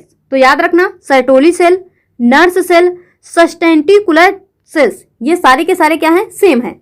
तो सर्टोली सेल, नर्स सेल, कुछ भी आपसे पूछा जा सकता है तो याद रखना। तो हम क्या बोल रहे हैं कि हमने एक लोब्यूल को जो है कट करा और उसके बाद हम यहाँ पे देख रहे हैं कि उसके अंदर 3 जो है सेमिनिफेरस ट्यूब्यूल हैं। तो वहां से हम एक सेमिनिफेरस ट्यूब्यूल को पकड़ लिए हैं। अब हम यहाँ पे देखते हैं कि यहाँ पे 2 टाइप्स के सेल हैं, एक है हमारा सर्टोली सेल, एक है हमारा स्पर्मेटोगोनिया। इतना आपको समझ में आया। तो क्या हुआ, जो सर्टोली सेल है lined by 2 type of cell, spermatogonia and Sertoli cell, ये हमने आपको बताया। अब यहाँ पे देखिए ये जो सर्टोली सेल होता है इसका फंक्शन क्या होता है।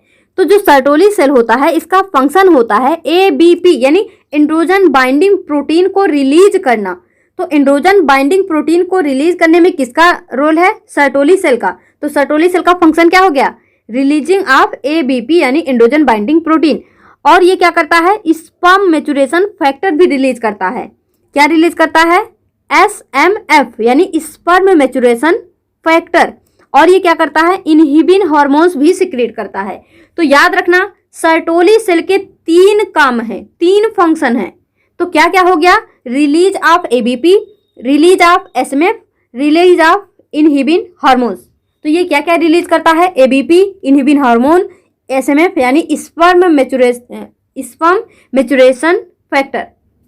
तो क्या हो गया, अब इधर देखिए, अभी इतना आपको समझ में आया होगा सर्टोली सेल क्या करता है। अब यहाँ पे देखिए ये जो सेमिनिफेरस ट्यूब्यूल है, ये सेमिनिफेरस ट्यूब्यूल है, ये है, इसके बीच में क्या होता है, इसके बीच में कुछ स्पेस होता है। इसके बीच में क्या होता है, कुछ स्पेस होता है जिसको हम बोलते हैं इंटरस्टिशियल स्पेस। क्या बोलते हैं, इंटरस्टिशियल स्पेस। और ये जो इंटरस्टिशियल स्पेस है इसमें क्या क्या होता है, इसमें होता है ब्लड वेसल्स, ये आपको दिख रहा होगा, ब्लड वेसल्स, लीडिक सेल। ये कुछ आपको इस तरह से स्ट्रक्चर जो दिख रहा है इसको हम क्या बोलते हैं, लीडिक सेल।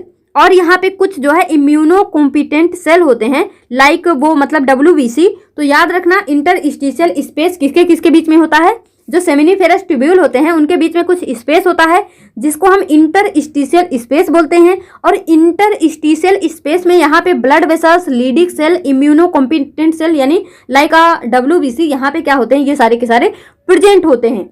अब ये जो लीडिंग सेल है या फिर इंटरस्टिशियल सेल है, लीडिंग सेल को और क्या बोलते हैं, इंटरस्टिशियल सेल, क्योंकि ये इंटरस्टिशियल स्पेस में प्रेजेंट है। तो लीडिंग सेल या फिर इंटरस्टिशियल सेल जो है इसका फंक्शन क्या होता है, रिलीज ऑफ एंड्रोजन और टेस्टोस्टेरोन। यानी जो लीडिंग सेल होता है ये क्या करता है, ये टेस्टोस्टेरोन को क्या करता है, रिलीज करता है। तो सर्टोली सेल क्या करता है, ABP रिलीज करता है यानी androgen binding protein, androgen binding protein release करता है। लेकिन जो लीडिंग सेल है वो क्या करता है, वो एंड्रोजन रिलीज करता है या फिर टेस्टोस्टेरोन रिलीज करता है। तो अब ये जो यहाँ पे है, तो यहाँ पे सर्टोली सेल है और लीडिंग सेल है। मान लो सर्टोली सेल ने रिलीज किया यहाँ पे ABP यानी एंड्रोजन बाइंडिंग प्रोटीन, और लीडिंग सेल ने सिक्रीट किया एंड्रोजन या फिर टेस्टोस्टेरोन। अब ये जो टेस्टोस्टेरोन या फिर एंड्रोजन है वो एंड्रोजन बाइंडिंग प्रोटीन के साथ में क्या हुए, मिल गए। यानी एंड्रोजन या फिर टेस्टोस्टेरोन विथ ABP इंड्यूज, ये क्या इंड्यूस करते हैं, स्पर्मेटोजेनेसिस। यानी जब सर्टोली सेल रिलीज करता है ABP, लीडिंग सेल रिलीज करता है एंड्रोजन, फिर एंड्रोजन प्लस ABP दोनों मिलकर क्या करते हैं, स्पर्मेटोजेनेसिस। स्पर्मेटोजेनेसिस के बाद यहाँ पे ये जो स्पर्मेटोगोनिया है इसके थ्रू फिर यहाँ पे स्पर्मेटिड बनता है। स्पर्मेटिड के बाद यहाँ पे स्पर्मेटोजोआ बनता है। तो यहाँ पे देखिए ये जो स्पर्मेटोगोनिया है ये कैसा होता है, डिप्लॉयड होता है यानी 2n होता है, डिप्लॉयड होता है। स्पर्मेटोगोनिया के बाद यहाँ पे डायरेक्टली स्पर्मेटिड नहीं बनता।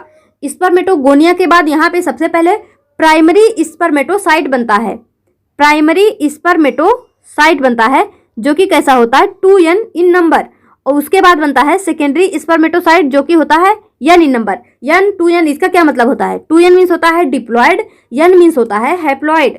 तो आपसे जो KVS में क्वेश्चन आया था वो ये पूछा गया था कि बताइए इसमें से कौन सा स्ट्रक्चर है जो कि हमेशा डिप्लॉयड रहता है या फिर हैप्लॉयड। मुझे क्वेश्चन याद नहीं है, हम उसको देख के आपको टेलीग्राम पे उसका क्विज भेज देंगे।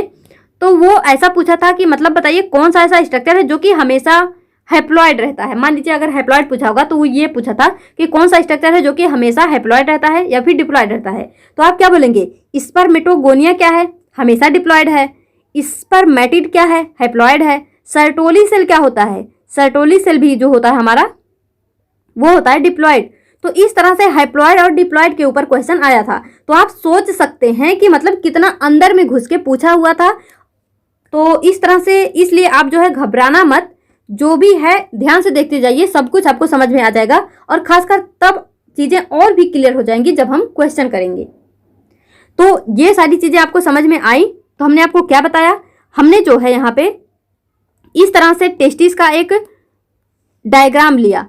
तो हमने क्या किया, हमने यहाँ पे एक टेस्टिस लिया, उसको बीच से कट करा। जब हमने उसको कट करा तो इस तरह से स्ट्रक्चर मिला। इस स्ट्रक्चर को हमने अच्छे से पढ़ा, हमको सब कुछ समझ में आ गया। अब इस स्ट्रक्चर में हम और भी अंदर, मतलब अब हमारा जी नहीं भरा पढ़ के, हमको लग रहा नहीं हम और भी अंदर घुसेंगे। तो जब हम और भी अंदर घुसते हैं तो हमको यहाँ पे क्या दिखता है, सेमिनिफेरस ट्यूब्यूल। तो हम जो है सेमिनिफेरस ट्यूब्यूल के अंदर में घुस गए। तो जब हम सेमिनिफेरस ट्यूब्यूल के अंदर में घुस गए तो हमको यहाँ पे क्या दिखा, यहाँ पे हमको सर्टोली सेल दिखा, यहाँ पे हमको लीडिंग सेल दिखा। सर्टोली सेल ने ABP रिलीज किया और लीडिंग सेल ने यहाँ पे एंड्रोजन रिलीज किया। एंड्रोजन और ABP दोनों मिल गए, दोनों ने मिलकर स्पर्मेटोजेनेसिस कर दिया। और स्पर्मेटोजेनेसिस के अंदर भी हम घुसेंगे, लेकिन उससे पहले कुछ और पढ़ेंगे। तो ये जो स्पर्मेटोजेनेसिस है इसको हम बाद में डिस्कस करेंगे, मतलब छोड़ेंगे कुछ भी नहीं, सब कुछ पढ़ेंगे। तो आई होप ये जो है आपको समझ में आया होगा। अभी हम सारी चीज़ों को एक बार कनेक्ट कर देंगे, तो टेंशन मत लेना। चलिए देखते हैं आगे। अभी ये जो हैप्लॉयड डिप्लॉयड हम बताए हैं आपको स्पर्मेटोजेनेसिस में अच्छे से क्लियर हो जाएगा। अब ये देखिए रेगुलेशन ऑफ स्पर्मेटोजेनेसिस, यानी स्पर्म फॉर्मेशन का रेगुलेशन कैसे होता है। रेगुलेशन क्या होता है, मतलब उसका नियंत्रण कैसे होता है। तो कंट्रोल एंड कोऑर्डिनेशन में हम जितने के जितने हार्मोन है सबको अच्छे से डिस्कस करेंगे, लेकिन अभी के लिए पढ़ लीजिए, वहां भी हम इसको जो है आपको समझाएंगे। तो ये जो स्पर्मेटोजेनेसिस है, जो स्पर्म फॉर्मेशन है, ये मतलब इसका रेगुलेशन होता कैसे है? ऐसा तो है नहीं कि मतलब कोई चाहेगा कि हमेशा स्पर्म, चलिए छोड़िए। तो देखिए सबसे पहले यहाँ पे क्या है, हाइपोथैलेमस। क्या है हमारे ब्रेन के अंदर में, क्या है, हाइपोथैलेमस, जो कि क्या रिलीज करता है, गोनाडोट्रोपिन रिलीजिंग हार्मोन। तो अब यहाँ पे क्या होता है, यहाँ से ये जो गोनाडोट्रोपिन रिलीजिंग हार्मोन है ये दो हार्मोन सिक्रीट करता है, एक होता है LH, एक होता है FSH। क्या है, LH और FSH। तो यहाँ पे आप देखेंगे जो LH होता है ये स्टिमुलेट करता है लीडिक सेल को। LH क्या होता है, ल्यूटिनाइजिंग हार्मोन। तो ये जो ल्यूटिनाइजिंग हार्मोन है वो किसको स्टिमुलेट करता है, इन लीडिक सेल को। और जो FSH है, फॉलिकल स्टिमुलेटिंग हार्मोन, जो है वो किसको स्टिमुलेट करता है, सर्टोली सेल को। तो अभी हमने देखा ना, लीडिक सेल, सर्टोली सेल दोनों मिलकर ही तो स्पर्मेटोजेनेसिस कर रहे हैं। तो यहाँ पे क्या हुआ, जो लीडिक सेल है वो क्या करता है, वो टेस्टोस्टेरोन या फिर एंड्रोजन क्या करता है, रिलीज करता है। और जो सर्टोली सेल है वो क्या रिलीज करता है, इनहिबिन प्रोटीन, ABP और स्पर्म मैच्योरेशन फैक्टर। तो देखिए ये जो टेस्टोस्टेरोन है, जब ये ABP के साथ में, ABP कहाँ से आया, सर्टोली सेल से आया। तो जो ABP है और टेस्टोस्टेरोन है या फिर एंड्रोजन है, जब ये दोनों मिल गए तो ये मिलकर क्या बनाए, स्पर्म बनाए। क्या बनाए, स्पर्म बनाए। तो जो स्पर्म बना है उसको मैच्योर भी तो होना पड़ेगा, वो ग्रो होगा, मैच्योर होगा। तो उसके मैच्योरेशन में कौन हेल्प करेगा, SMF, स्पर्म मैच्योरेशन फैक्टर। तो ये कहाँ से आता है, सर्टोली सेल से आता है। तो इस तरह से हमारा जो है स्पर्मेटोजेनेसिस होता है। अब अगर मान लीजिए हमको जो है यहाँ पे स्पर्मेटोजेनेसिस नहीं करनी है, तो तब यहाँ पे क्या होगा, तो ये जो टेस्टोस्टेरोन होता है वो जो है निगेटिव फीडबैक देता है। तो इससे क्या होता है, ये रिलीज करता है, मतलब ये इनहिबिट करता है LH और GnRH को। तो ये जो टेस्टोस्टेरोन है ये क्या करता है, LH को इनहिबिट करता है, और फिर ये GnRH है इसको भी क्या करता है, इनहिबिट करता है। इनहिबिट करता है मतलब क्या करता है, उसको रोक देता है। तो यहाँ पे क्या होगा, जब ये इसको रोक देगा तो GnRH से Leydig cell luteinising hormone, follicle stimulating hormone क्या होगा, यहाँ पे ये मतलब रिलीज नहीं होंगे। जब ये नहीं रिलीज होंगे, लीडिक सेल नहीं स्टिमुलेट होगा, तो इस तरह से सारा प्रोसेस क्या हो जाएगा, रुक जाएगा। और ये जो सर्टोली सेल ने इनहिबिन रिलीज किया था, ये इनहिबिन क्या करता है, ये भी नेगेटिव फीडबैक देता है किसको, फॉलिकल स्टिमुलेटिंग हार्मोन को। और ये क्या करता है, फॉलिकल स्टिमुलेटिंग हार्मोन को क्या करता है, इनहिबिट करता है। तो इस तरह से अगर मतलब ये चाहें तो स्पर्मेटोजेनेसिस कर भी सकते हैं, अगर ना चाहें तो नहीं करेंगे। किस तरह से स्पर्मेटोजेनेसिस करते हैं ये भी हमने आपको बताया, किस तरह से स्पर्मेटोजेनेसिस अगर ना चाहें तो नहीं कर सकते हैं ये भी हमने आपको बताया। तो आई होप ये आपको समझ में आया होगा। अगर थोड़ा बहुत नहीं भी आ रहा और थोड़ा बहुत आ रहा, फिर भी टेंशन की कोई बात नहीं है, सब कुछ समझ में आएगा, बस पूरी तरह से आप देखते जाइए। कुछ चैप्टर ऐसे होते हैं जहां पे नाम थोड़े कठिन कठिन से ऐसे कुछ होते हैं। तो सेमिनिफेरस ट्यूब्यूल की बात हमने कर ही ली है, तो एक बार देख लीजिए इसको। अगर आप लिखना चाहें नोट्स के फॉर्म में तो लिख भी सकते हैं। Each testis has 200 to 250 compartment called testicular lobule. तो ये हमने आपको बताया, जो मतलब ईच टेस्टिस का मतलब प्रत्येक टेस्टिस में 200 से 250 कंपार्टमेंट होते हैं, जिसको हम टेस्टिकुलर लोब्यूल बोलते हैं। Each lobule contain 1 to 3 highly coiled seminiferous tubule. जो सेमिनिफेरस ट्यूब्यूल होते हैं वो प्रत्येक लोब्यूल में 1 to 3 होते हैं, यानी 1 से 3 उनकी जो संख्या है, नंबर है, वो होती है। और ये हाईली क्वाइल्ड होते हैं, इस तरह से होते हैं। हाईली क्वाइल्ड मीन्स इस तरह से होते हैं। और यहाँ पे क्या है, each seminiferous tubule is lined internally by 2 type of cell. एक होता है मेल जर्म सेल जिसको हम बोलते हैं स्पर्मेटोगोनिया, एक होता है सर्टोली सेल। ये सारी चीजें हम आपको बता दिए। अब यहाँ पे देखिए फंक्शन ऑफ सर्टोली सेल क्या है, provide structural support, nutrition and protection to developing sperm. यानी जो स्पर्म बन गया है तो उसको न्यूट्रिशन वगैरह प्रोवाइड करने का काम कौन करता है, सर्टोली सेल। इसी वजह से हम इसको क्या बोलते हैं, नर्स सेल। नर्स सेल क्या करती हैं, देखभाल करती हैं। तो उसी तरह से जब स्पर्म बन जाता है तो स्पर्म की भी देखभाल की जाती है, उसको उसकी न्यूट्रिशन, प्रोटेक्शन, ये सारी चीजें तो ये कौन करता है, सर्टोली सेल करता है। और इसी वजह से सर्टोली सेल को हम क्या बोलते हैं, नर्स सेल भी बोलते हैं। और ये जो सर्टोली सेल है ये ब्लड स्पर्म बैरियर की तरह भी काम करता है। अब मान लीजिए ये हमारा क्या है, ब्लड है, और यहाँ पे ये क्या है, स्पर्म है। स्पर्म जो है सर्टोली सेल से क्या है, यहाँ पे लगे हुए हैं।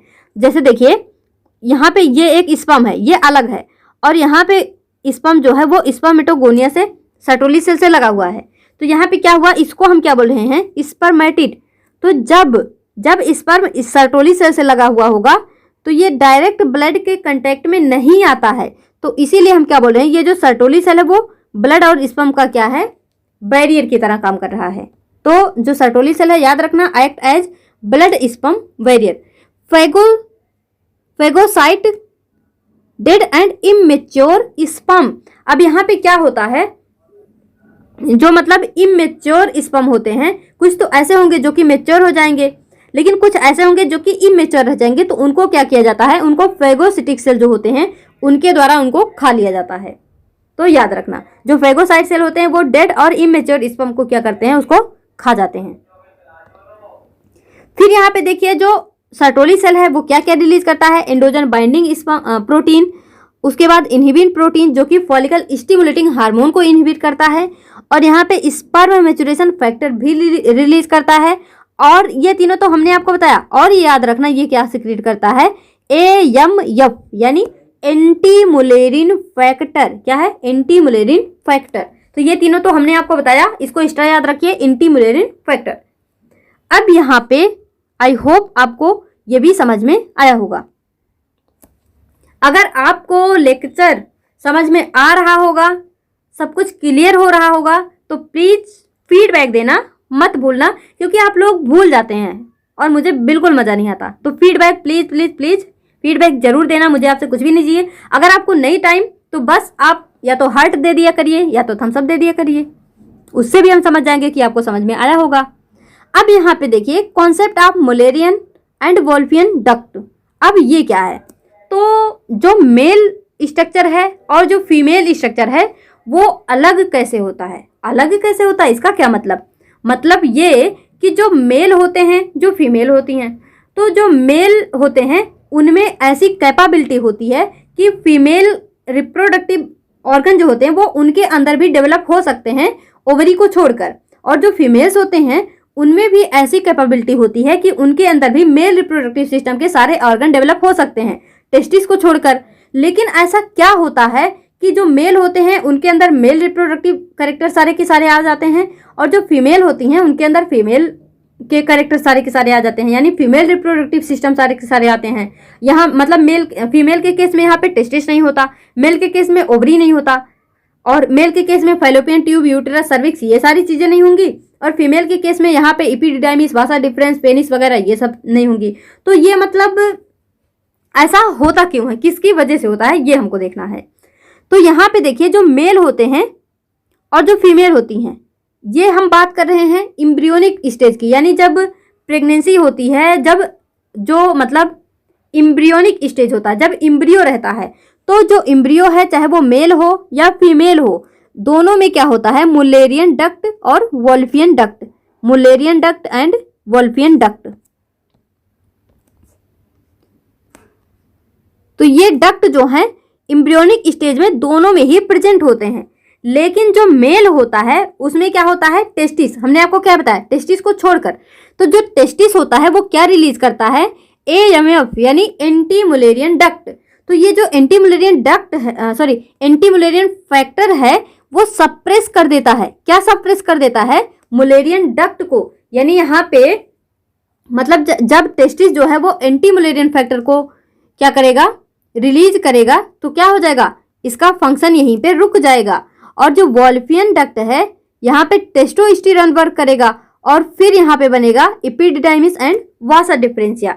लेकिन जब हम बात करते हैं फीमेल की, तो यहाँ पे जो है टेस्टोस्टेरोन तो होता ही नहीं है, फीमेल के केस में टेस्टिस नहीं होता, और टेस्टिस ही टेस्टोस्टेरोन को क्या करता है, मतलब जो लीडिक सेल है वो टेस्टोस्टेरोन को रिलीज करता है। लेकिन फीमेल के केस में अगर टेस्टिस ही नहीं है तो लीडिक सेल भी नहीं होगा, लीडिक सेल नहीं है तो टेस्टोस्टेरोन भी नहीं होगा। अगर टेस्टोस्टेरोन नहीं है तो इस वोल्फियन डक्ट को स्टिमुलेट कौन करेगा, तो यहाँ पे क्या है, वोल्फियन डक्ट है। लेकिन यहाँ पे टेस्टोस्टेरोन जब आके यहाँ पे वर्क करेगा तो एपिडिडाइमिस, वासा डिफरेंस ये सब बनते हैं। लेकिन फीमेल के केस में टेस्टोस्टेरोन तो है ही नहीं, यानी एब्सेंट है। तो ये क्या हो गया, यहाँ पे इसका फंक्शन रुक गया। लेकिन यहाँ पे एंटी मुलेरियन फैक्टर जैसा अब कुछ है ही नहीं। तो ये जो मुलेरियन डक्ट हैं ये अपना काम करेंगी और आगे चलकर ये क्या बनाएंगी, फैलोपियन ट्यूब, यूट्रस, सर्विक्स, ये सारी चीजें बनाएंगी। आई होप आपको समझ में आया होगा कि मेल रिप्रोडक्टिव सिस्टम किस तरह से बनता है और फीमेल रिप्रोडक्टिव सिस्टम किस तरह से बनता है। फीमेल के केस में मुलेरियन डक्ट एक्टिव होती है और मेल के केस में वोल्फियन डक्ट एक्टिव होती है।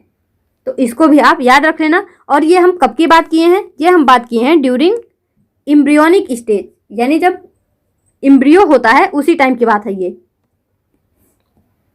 अब देखिए इपीडिडाइमिस की बात भी हम कर लिए हैं। इपीडिडाइमिस क्या है, इसकी लेंथ होती है 6 centimetre. Highly coiled duct form by union of 10 to 12 Vasa efferentia open vas deferens, यानी जो वासा इफ्रेंसिया होता है 10 to 12 वासा इफ्रेंसिया के यूनियन से जो है ये इपीडिडाइमिस बनता है। और ये कहाँ पे ओपन होता है, वासा डिफरेंसिया में। इपीडिडाइमिस का फंक्शन क्या होता है, storage, functional maturation of sperm, phagocyte dead sperm by stereociliated pseudostratified columnar epithelial, यानी जो स्पर्म, अभी हमने आपको बताया कि कुछ स्पर्म होते हैं जो कि मेच्योर हो जाते हैं। तो जो मेच्योर होंगे वो कैसे होंगे, फंक्शनल भी होंगे। और कुछ ऐसे स्पर्म होंगे जो कि डेड हो जाएंगे, जो कि इमेच्योर रहेंगे, तो उनको फैगोसिटिक सेल के द्वारा खा लिया जाएगा। और कौन से सेल होंगे, स्टीरियोसिलिएटेड स्यूडो स्ट्रेटिफाइड कोलुमिनार एपिथेलियल सेल। तो इसको जो है आप याद रखना। अब अगर हम बात करते हैं वासा डिफरेंशिया की, तो ये क्या होता है, इसका लेंथ होता है 40 centimetre. Arise from caudal epididymis and open in ejaculatory duct. जो वासा डिफरेंशिया होता है वो कॉर्डल इपीडिडाइमिस से क्या होता है, ओरिजिनेट होता है। जैसे हमने देखा था ना, ये हमारा क्या है, इपीडिडाइमिस है। तो ये जो इपीडिडाइमिस है वो आगे चलकर क्या बनाता है, वो आगे चलकर वासा डिफरेंशिया बनाता है। तो ये जो वासा डिफरेंशिया है वो कॉर्डल एपिथेलियम इपीडिडाइमिस से क्या हो रहा है, एराइज हो रहा है। और कहाँ पे जाके खुलता है, इजाकुलेटरी डक्ट में। और इसका फंक्शन क्या होता है, storage and transport of sperm, sperm का स्टोरेज करना और फिर उसका ट्रांसपोर्टेशन करना, इसका जो है फंक्शन होता है। फिर हम बात करते हैं यूरेथ्रा का। तो यूरेथ्रा की जब हम बात करेंगे तो मेल में 20 सेंटीमीटर और फीमेल में 4 सेंटीमीटर होता है। और फीमेल में ये जो इसकी लेंथ है वो छोटी है, 4 सेंटीमीटर है। इस वजह से क्या होता है, due to short length of urethra in female, UTI यानी urinary tract infection are more common. जब मतलब अगर यूरेथ्रा की साइज बड़ी है, जैसे मेल के केस में अगर यूरेथ्रा की साइज बड़ी है तो यहाँ पे यूरिन अगर होगा तो यूरिन कैसा होता है, एसिडिक मीडियम में होता है। कोई माइक्रोबियल यहाँ पे कोई माइक्रोब जो है इंटर किया तो एसिडिक मीडियम में वो सरवाइव नहीं कर पाएगा, यानी वो मारा जाएगा। तो यहाँ पे यूटीआई होने का चांस कम है। लेकिन अगर उसकी लेंथ छोटी है तो यहाँ पे क्या होगा, यूरिन होगा, लेकिन वो यहाँ पे माइक्रोब्स क्या हो जाएगा, जल्दी से इंटर कर जाएगा, यानी वहाँ पे वो मरेगा नहीं।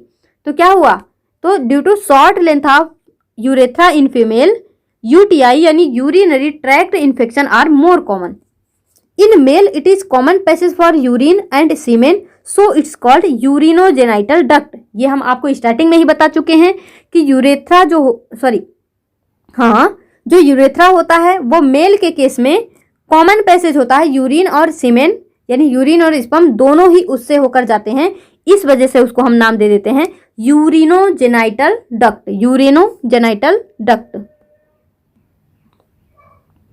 अब यहाँ पे देखिए यूरेथ्रा डिवाइड इंटू टू, ये साथ में रहेगा। Urethra divide into prostatic urethra, membranes and phenyl. तो आप यहाँ पे देखेंगे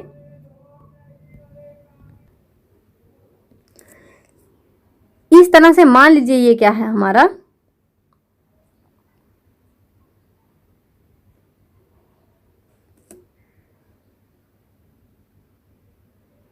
इस तरह से स्ट्रक्चर है।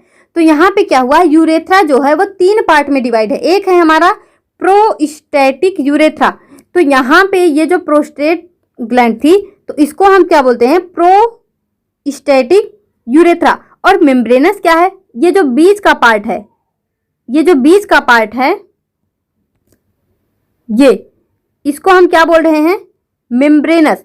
और उसके बाद ये जो पार्ट है इसको हम क्या बोल रहे हैं, पिनाइल, यानी ये पेनिस के ऊपर है ना, तो इसको हम क्या बोल रहे हैं, पिनाइल। ये क्या होता है, 15 to 17 सेंटीमीटर। अब आपको दिख भी रहा होगा, ये सबसे बड़ा है तो 15 to 17 सेंटीमीटर, और ये जो है 1 सेंटीमीटर छोटा सा पार्ट है, और ये कितना है 3 to 4 सेंटीमीटर। तो इसको आप बना भी सकते हैं अगर बनाना चाहें, अगर आप नोट्स बना रहे हैं तो इस तरह से इसको आप शो कर लीजिएगा। अब यहाँ पे देखिए एक्सटर्नल जेनाइटेलिया। तो एक्सटर्नल जेनाइटेलिया में तो ये तो सेकेंडरी सेक्स ऑर्गन है, जहां पे हमने स्क्रोटम के बारे में तो डिटेल से डिस्कस कर ही लिया है। अब थोड़ा सा पेनिस के बारे में देख लीजिए। तो पेनिस क्या होता है, मेल कोपुलेटरी ऑर्गन। क्या होता है, male copulatory organ. 3 cylindrical erectile tissue present. यहाँ पे इरेक्टाइल टिश्यू प्रेजेंट होते हैं, made up of special tissue. Erectile tissue help in penis to facilitate insemination. और ये जो इरेक्टाइल टिश्यू हैं, ये जो इरेक्टाइल टिश्यू हैं, ये क्या करते हैं, पेनिस को इंसेमिनेशन में हेल्प करते हैं। इंसेमिनेशन क्या होता है, ejaculation of sperm into vagina, यानी सीमेन का वेजाइना में इजैकुलेशन ही क्या कहलाता है, इंसेमिनेशन। तो याद रखना, जो इरेक्टाइल टिश्यू होते हैं वो क्या करते हैं, help in penis to facilitate insemination, यानी ejaculation of semen into vagina. अब ये जो इनलार्ज एंड ऑफ पेनिस है उसको हम क्या बोलते हैं, ग्लैंस पेनिस। क्या बोलते हैं, glans penis, covered by a loose fold of skin, जिसको हम बोलते हैं फोर स्किन। ये स्ट्रक्चर तो हम डिस्कस कर ही चुके हैं। अब हमको यहाँ पे देखना है टीएस ऑफ पेनिस। तो हम क्या बोल रहे हैं, यहाँ पे जो इसका इंड है ये वाला, इसको हम क्या बोलते हैं, इसको हम बोलते हैं ग्लैंस पेनिस। और इसके ऊपर एक इस तरह से मेम्ब्रेनस स्ट्रक्चर होता है जिसको हम क्या बोलते हैं, फोर स्किन। अब यहाँ पे हम देखेंगे टीएस ऑफ पेनिस। मान लीजिए ये हमारा क्या है, ये है पेनिस। अब इसको जब हम इस तरह से यहाँ से कट करेंगे तो कुछ इस तरह से स्ट्रक्चर हमको दिखेगा। तो जब हमने यहाँ पे इसको कट किया तो यहाँ पे हमको कुछ इस तरह से स्ट्रक्चर मिला। तो अब हमको क्या देखना है कि इसके अंदर में क्या क्या चीजें हैं, किस किस तरह से वो हैं यहाँ पे। तो हमने आपको क्या बताया, यहाँ पे इरेक्टाइल टिश्यू होते हैं। तो देखिए ये जब हमने इसका टीएस कट करा तो इसके अंदर में हमको कुछ इस तरह से यहाँ पे क्या दिख रहे हैं, टिश्यू दिख रहे हैं। तो ये जो है इसको हम क्या बोलते हैं, मतलब ये जो 3 हैं, तो हमने बताया ना यहाँ पे 3 इरेक्टाइल टिश्यू हैं। तो ये हो गया हमारा एक ये, तो इसको हम क्या बोल रहे हैं, कॉर्पस कोवर्नोसम। क्या बोलते हैं, कॉर्पस कोवर्नोसम। और एक हमारा क्या है, कॉर्पस स्पॉन्जियोसम। क्या है, कॉर्पस स्पॉन्जियोसम। हमने आपको बताया भी था कि मान लीजिए ये यूरेथ्रा है, तो यहाँ पे जो टिश्यू था उसको हम क्या बोल रहे थे, उसको हम बोल रहे थे कॉर्पस स्पॉन्जियोसम। और यहाँ पे ये जो था उसको हम क्या बोले थे, कॉर्पस कोवर्नोसम। तो इसको जो है आप याद रखना। तो अब यहाँ पे क्या हो गया, ये जो टिश्यू है, तो कॉर्पस कोवर्नोसम की जब आप बात करेंगे तो ये कैसे हैं, ये हैं 1 पेयर, यानी 2 इन नंबर, एक इधर एक इधर, 2 इन नंबर। और इनका पोजीशन कैसा है, डॉर्सल। जैसे मान लीजिए ये कोई स्ट्रक्चर है, तो इसका जो ऊपर का भाग होता है उसको हम बोलते हैं डॉर्सल, जो अंदर का भाग होता है उसको हम बोलते हैं वेंट्रल। जैसे आप अपने हथेली को सीधा रखिए तो आपके हाथ का ऊपर वाला भाग जो कि थोड़ा डार्क कलर का होता है वो होता है हमारा डॉर्सल, और उसके नीचे का पार्ट होता है हमारा वेंट्रल। तो ये आपको समझ में आया होगा। तो जो कॉर्पस कोवर्नोसम है वो कैसा है, डॉर्सल है। कॉर्पस स्पॉन्जियोसम कैसा है, वेंट्रल है। और ये सिंगल होता है और ये पेयर में होता है। अब ये जो कॉर्पस कोवर्नोसम होता है प्रेजेंट अराउंड ब्लड साइनस और वेसल्स। इसमें क्या क्या होते हैं, इसमें वेसल्स वगैरह भी प्रेजेंट होते हैं, यानी ब्लड साइनस या फिर वेसल्स यहाँ पे क्या होते हैं, प्रेजेंट होते हैं। और यहाँ पे जो कॉर्पस स्पॉन्जियोसम है present around urethra, responsible for formation of glans penis. और इन्हीं से आगे चलकर क्या बनता है, ग्लैंस पेनिस का फॉर्मेशन यहाँ पे होता है। तो आई होप ये आपको समझ में आया होगा। अब आप यहाँ पे देखिए, इसके ऊपर इस तरह से आपको एक स्ट्रक्चर दिख रहा होगा, फिर ये होगा, फिर ये होगा। ये जो है इसको हम बोलते हैं डॉर्सल वेन। फिर इसके अराउंड आपको ये दिख रहा होगा, ध्यान से देखिए, यहां पे ये हो गया हमारा डॉर्सल वेन, और ये भी क्या हो गया, डॉर्सल वेन। और ये जो आपको ऑरेंज कलर का स्ट्रक्चर है इसको हम क्या बोल रहे हैं, डोर्सल आर्टरी। और यहाँ पे ये जो है स्ट्रक्चर इसको हम क्या बोल रहे हैं, नर्व। तो याद रखना। और ये जो इरेक्टाइल टिश्यू है उसके अंदर में ब्लड साइनस या फिर ब्लड वेसल्स भी होंगे। और ये जो लेयर आपको दिख रही है इसके अंदर में इस तरह से, इसको हम क्या बोलते हैं, ट्यूनिका एल्ब्यूजिनिया। तो अब यहाँ पे देखिए, ये आपको समझ में आ गया होगा टीएस ऑफ पेनिस इसके अंदर में क्या है। इसके अंदर में कुछ भी नहीं है, इसके अंदर में इरेक्टाइल टिश्यू है जो कि पेनिस इरेक्शन में हेल्प करते हैं, और ये आपको समझ में आ ही गया होगा। तो अब देखिए असेसरी ग्लैंड। असेसरी ग्लैंड में हमने आपको बताया कि यहाँ पे 3 ग्लैंड होते हैं जिनका हमने आपको पोजीशन भी बताया कि इस तरह से अगर ये पेनिस है तो ये हमारा प्रोस्टेट ग्लैंड होगा, यहाँ पे ये कॉपर्स ग्लैंड होगा, और यहाँ पे ये इस तरह से सेमिनल वेसाइकल होगा। इस तरह से इनका पोजीशन होता है। तो अब देखिए seminal vesicle 1 pair, prostate gland single, bulbo urethral या फिर कॉपर्स ग्लैंड 1 पेयर। अब यहाँ पे देखिए फ्लूइड ऑफ असेसरी ग्लैंड, यानी ये जो असेसरी ग्लैंड है ये तीनों, इनका जो फ्लूइड होता है उसको हम क्या बोलते हैं, सेमिनल प्लाज्मा। क्या बोलते हैं, सेमिनल प्लाज्मा। और सीमेन क्या होता है, semen equal to seminal plasma plus sperm. यानी ये जो तीनों ग्लैंड हैं इसमें जो प्लाज्मा, इसमें जो फ्लूइड है उसको हम क्या बोल रहे हैं, सेमिनल प्लाज्मा। और उस सेमिनल प्लाज्मा में स्पर्म भी होगा, तो seminal plasma plus sperm equal क्या होता है, सीमेन। तो इसको आप जो है याद रखना। अब यहाँ पे देखिए बिनाई प्रोस्टेट हाइपरप्लासिया यानी BPH, enlargement of prostate after 50 year of age due to low level of androgen, characterised by dysuria, painful urination. यानी यहाँ पे ये BPH क्या होता है, मतलब 50 साल की एज में क्या होता है, जो प्रोस्टेट ग्लैंड है वो क्या होता है, उसका इनलार्जमेंट हो जाता है, उसका साइज बढ़ जाता है due to low level of androgen, characterise by dysuria. और इसको हम मतलब फिर एंड्रोजन लेवल क्या होता है, कम होने लगता है। और इस फेज को हम क्या बोलते हैं, डिस्यूरिया। यानी 50 की उम्र में प्रोस्टेट ग्लैंड की साइज बढ़ने लगती है, एंड्रोजन लेवल कम होने लगता है, और इसको हम बोलते हैं डिस्यूरिया। डिस्यूरिया क्या होता है, पेनफुल यूरिनेशन, यानी यूरिनेशन के दौरान जो है बहुत ज़्यादा पेन होना, तो हम इसको क्या बोल रहे हैं, पेनफुल यूरिनेशन, जिसको हम टर्म यूज करते हैं डिस्यूरिया। तो ये क्या होता है, 50 की एज में होता है। और क्यों होता है, क्योंकि एंड्रोजन लेवल कम होने लगता है और प्रोस्टेट ग्लैंड की साइज क्या होती है, बढ़ने लगती है। और क्यों होती है ये, BPH की वजह से, बिनाई प्रोस्टेट हाइपरप्लेसिया। अब यहाँ पे देखिए प्रोस्टेटिटिस क्या होता है, जैसे हमने बताया ना इन्फ्लाइटिस यानी इन्फ्लामेशन। तो प्रोस्टेटिस क्या होता है, प्रोस्टेटिस मीन्स प्रोस्टेट ग्लैंड, और यहाँ पे आइटिस में क्या होता है, इन्फ्लामेशन। तो इन्फ्लामेशन ऑफ प्रोस्टेट ग्लैंड क्या होता है हमारा, प्रोस्टेटाइटिस। और नेक्स्ट यहाँ पे क्या है, प्रोस्टेक्टोमी, इसको हम बोलेंगे प्रोस्टेक्टोमी। यानी एक्टोमी क्या होता है, किसी भी चीज को कट करके निकाल देना, रिमूव कर देना। तो क्या हो गया, प्रोस्टेक्टोमी क्या हो गया, surgical removal of prostate gland. यानी जब हम प्रोस्टेट ग्लैंड को सर्जिकली रिमूव कर देंगे तो उसको हम क्या बोलेंगे, प्रोस्टेक्टोमी। तो इसको जो है आप याद कर लेना। और इसी तरह से हमने अभी आपको ऑर्चाइटिस और ऑर्चिडेक्टोमी ये सारी चीजें बताई थी, तो इसी तरह से वो भी है। ऑर्ची मीन्स क्या होता है, टेस्टिस। प्रोस्टेट मीन्स क्या होता है, प्रोस्टेट ग्लैंड। अब यहाँ पे देखिए regulation of erection and ejaculation, यानी जो पेनिस होता है उसका इरेक्शन और इजाकुलेशन, इसका रेगुलेशन किस तरह से होता है। तो इरेक्शन क्या होता है, इनलार्जमेंट ऑफ पेनिस, यानी पेनिस का बड़ा हो जाना, ये क्या है हमारा इरेक्शन, या फिर हाँ इरेक्शन। और इजाकुलेशन क्या है, सीमन का बाहर निकलना। क्या है, सीमन का बाहर निकलना। तो हमको यहाँ पे देखना है इरेक्शन कैसे होता है, इजाकुलेशन कैसे होता है। तो हमारा जो ब्रेन है यहाँ पे सेंट्रल नर्वस सिस्टम है।